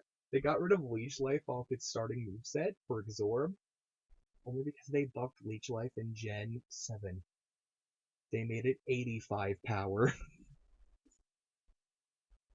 This is, I'm disturbed at this. Meaning Leech Life has gone from something... That's like a bug Giga Drain. It's better than a bug Giga Drain. Giga Drain's 60 power. Why? Why do you do that? That's like the most crazy buff I've ever heard, though, in Pokemon. Usually the buffs are quite minor. No, that was a buff. Why not just make a new move? Like, I don't know. So yeah, they gave Zubat Absorb, which sucks for many reasons because number one, Absorb is special. Yeah. Which is already not helping Zubat. Although, I think Zubat and Crobat have roughly comparable physical and special. It's just that Zubat has much better physical moves. Yeah, the biggest problem is Leech Life on Zubat was potato, yes. Absorb! It's at least something you can kill grass types with. Absorb on Zubat is worse! Well, the thing is, you would never... it's a grass move, so you would only send it out on, like, rock types, but you wouldn't want to use Zubat against rocks, because it would die. Yep, that's a buff they did. Why would I be sending out my grass move of Absorb against water types? Why do you do this? Ever since they introduced the fairy type, the amount of fairy moves is still incredibly low. Which is understandable. I mean, the thing is, when you think about it, Dark type had very few moves until like Gen 4. That is true. Yeah. You know, so it takes time, but I don't know. Fairy to me still seems redundant. I don't really think it should exist. It's only a dragon counter. Probably because they made the Gen 5 dragon so stupidly strong. Gen 5. Hi, dragon! That thing is just stupid. I don't know why they made that. Now, there is only one problem with High Dragon, and that is if you're using it in a single-player game, there's no plan for it to evolve. Because if you do it, by the time you finish the Elite Four, finish everything you do in the post-game, you'll still probably be 2 levels off. Isn't it like level 70 or something? I think it's like 65. I can work with that. I'm usually level 60 by the Elite Four. Don't get me wrong, now is it worth it? Let's see, Dark Dragon type with Levitate as ability. Yeah, well, I'm usually level 60 by the Elite Four anyway because I grind. So that's like fine for me, but you know, for a normal well, Dragonite is honestly not that much different, you know, in a lot of cases. Usually you'll be like just by 55 there. If you're going to Dragonite. Now it's pretty funny that Gen 5 added 2 of some of the scariest competitive Pokemon. And one of them is a bug type. Mm-hmm. One of them is Bug Fire. Yep, Hydreigon with that 125 special attack, 105 attack, 90 in both defenses, 98 in speed, and 92 in HP. Levitate's ability, Dark Dragon. And if you go to Gen 5, what's its move pool look like? And that move pool. The great thing is no quad weakness. Featuring scary things like Outrage, Dragon Pulse, Hyper Voice, Body Slam, Tri Attack. Not much dark physical moves. Probably has Crunch. Yeah, it has Crunch in there. And Garchomp has Crunch, so. And through Egg moves, you can give it that Dark Pulse, that Earth Power, Ice Fang, Head Smash if you really wanted. Earth Power, Head Smash, so. Yeah, well. And don't worry, with TMs, the TM compatibility, it can get Earthquake, it can get Flamethrower, it can get Stone Edge. Mm-hmm. You get sunny day. That's the thing with black and white. Black and white sounds like cool and strategic in a lot of ways, but it also sounds like playing with fire. It sounds like they're just kind of underbalanced, overpowered stuff going on a lot of times. Well, they did try to add like 150 new Pokemon. The only problem is, for every... And also the rodent Pokemon of Gen 5 is easily the worst one ever created. Worse than our Lord Bidoof? Oh my god, Warthog.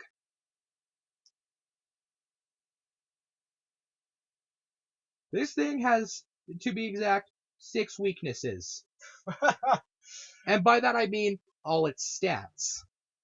Here's your stat total for this piece of shit. 60 HP, 85 attack, 69 defense, 60 special attack, 69 special defense, 77 speed. This is fully evolved. Yep.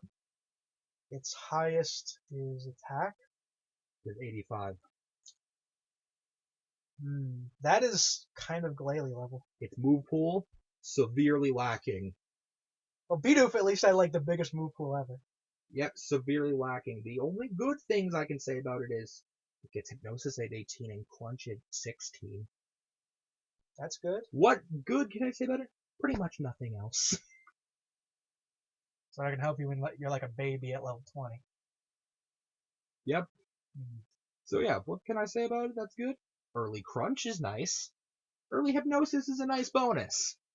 That's good, pretty rare. I mean, usually I only get early Crunch if I'm like breeding a Glovile or whatnot.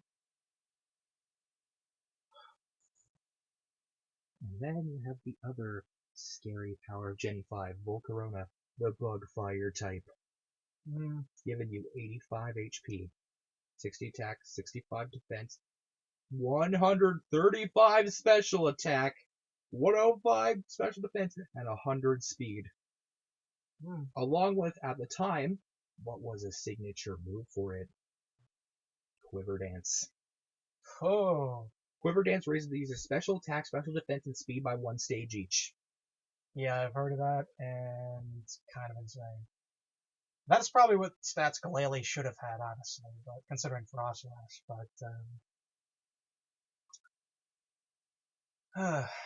well, sounds like worth considering. Oh, Volcarona is amazing. Only issue with Volcarona is if you're just playing normal black and white. But what you get it at is you get it as an A at level 1 after you beat the 6th gym badge, and it evolves at level 59. Yeah, it sounds like the game is really for like those who have like big balls. Black and white, that is a theme with black and white, is Pokemon taking outrageous amount of times to evolve. Yep. And hell, even the electric sperm himself takes forever to evolve. And oh my god, it's bad. Don't get me wrong, it's final evolve form. If you go through that pain, you get an electric type Levitate. And a good move pool. And I mean, most of all, an electric type with Levitate. Doesn't like Magnezone have that though? Yeah, but Magnezone's still weak to fire. Yeah. This thing's just pure electric. Yeah, well, pure electric is actually a really good type, but Magnezone is kind of underrated. Once again, issues with this thing though, its first evolution, you get 4 moves with it. And that is until level 35, and the strongest of those moves being Charge Beam. Also, this thing has like 35 special attack. It's a Feebas situation. It's unusably weak. At least with Milotech, you just need to do the contests. You can actually just get a Feebas like evolved whenever you want. Funny enough, it is unique in the case that only the 2nd evolution of it even learns level up moves. Its 3rd evolution is a stone. And it's first only ever learning those 4 moves, which it default comes with. So it only ever learned moves in its 2nd evolution. Or, as I like to call it, get Crunch and Thunderbolts and evolve it. Sounds like Beldum, but... You don't really wait that long. Oh yeah, I think that a Beldum doesn't learn any moves. Just take down forever. Unless you got that, like, Omega Ruby Alpha Sapphire Shine. That thing was ridiculous. They had it with, like, good, like, IVs and whatnot as well. As someone who did play through those games and got that mystery, That thing made the entire game brain dead, more than it already was. Oh boy, I'll just use this Meteor Mash Sidekick. Right from the beginning. And by that I mean, those are the only two moves you really need. That's all you need, unlike Metagross. Everything else they gave was just overkill. Mm-hmm. Come on, did the thing really need Earthquake?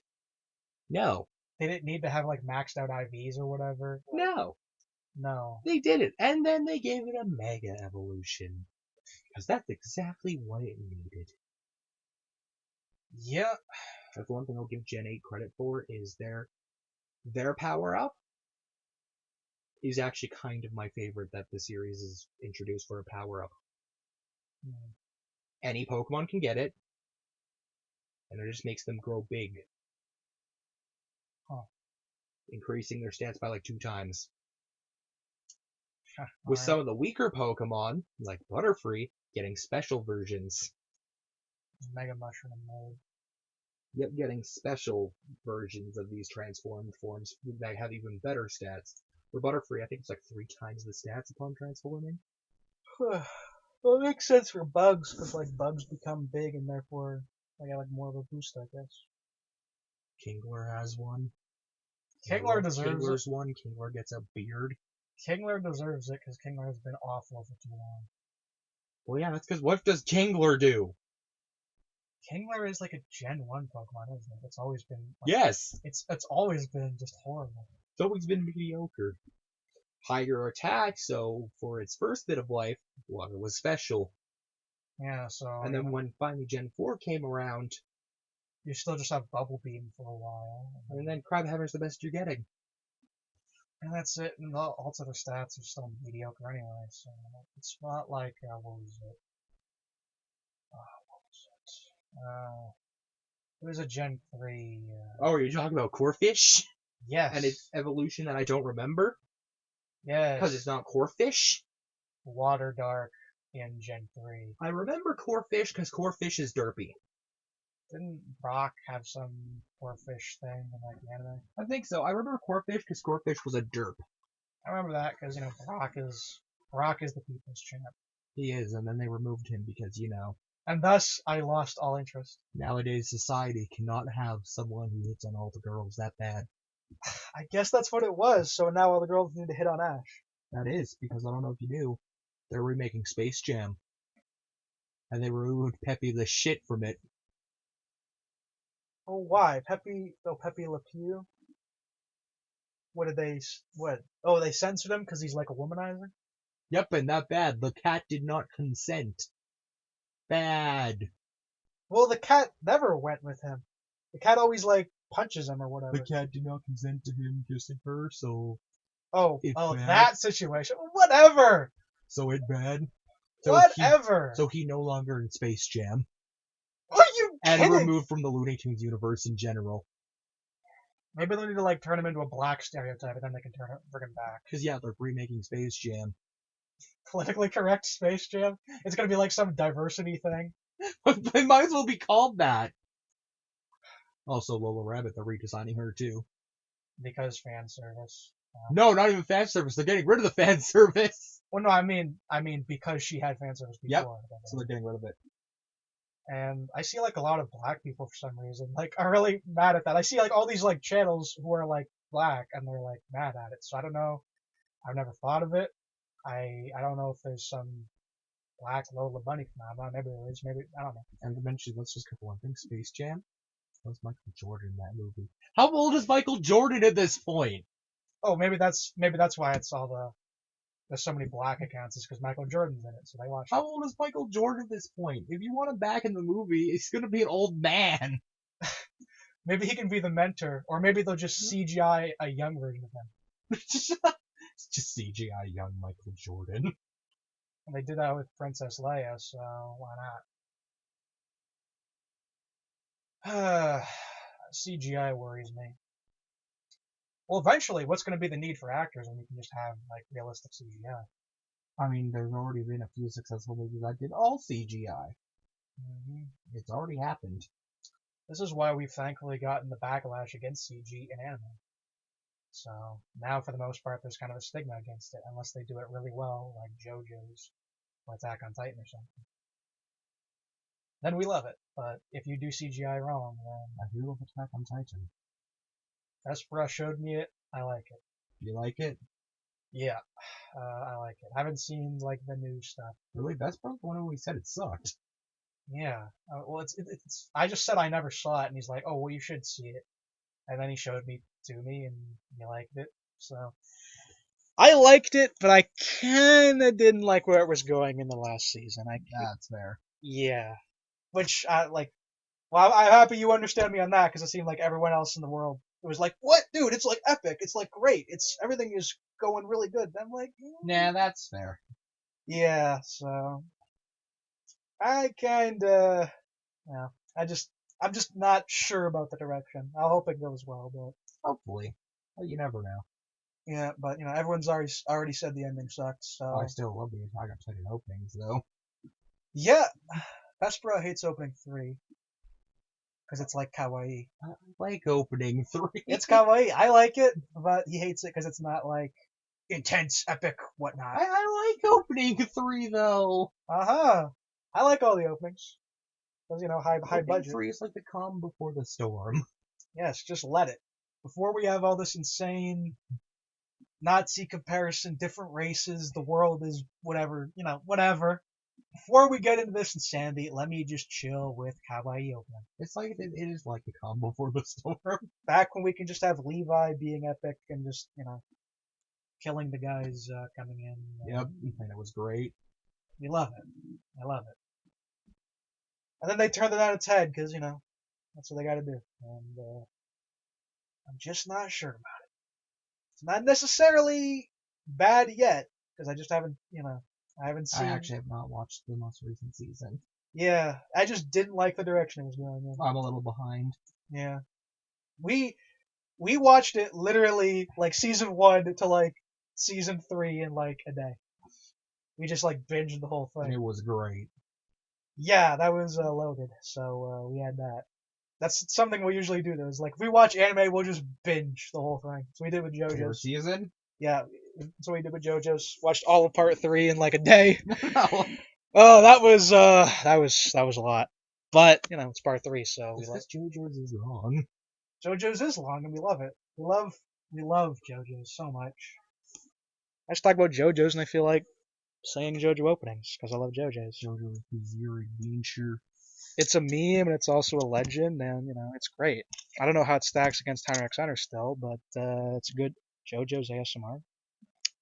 Huh. Dio. Well, if you watch ASMR videos, Dio is in all the comment sections. ASMR channels have a lot of like meme comment sections. I thought it was an ASMR video, but it was me. Yeah. Dio. He's literally like that. He's like, "You talk to me so." He talks like Dio. He talks like in all caps. He talks just like Dio does. You have Lelouch V Britannia, Giorno Giovanna. I post a couple meme comments myself. ASMR comment sections are basically just a grounding nest of I memes. still love my friend talking about JoJo because his least favorite part is when Dio dies. Which death? When he gets kicked in his bad leg and then fucking explodes. With his that He hates that so much. because he's like a Dio fanboy. Yes. I can't blame it because Dio was there for like a very brief time, so but he made an impact in his time. That fight is excellent. Or not OP5. Yes, OP5. What's wrong? He's just like, why did you kick with your bad leg, you fuck? Well, it is his bad leg, but he thought he overestimated. He thought that he was just stronger than Star Platinum. But if you look at the stand stats, Star Platinum is actually stronger, so that's why he lost. Well, I would guess anyway. I mean, Araki can say whatever he wants.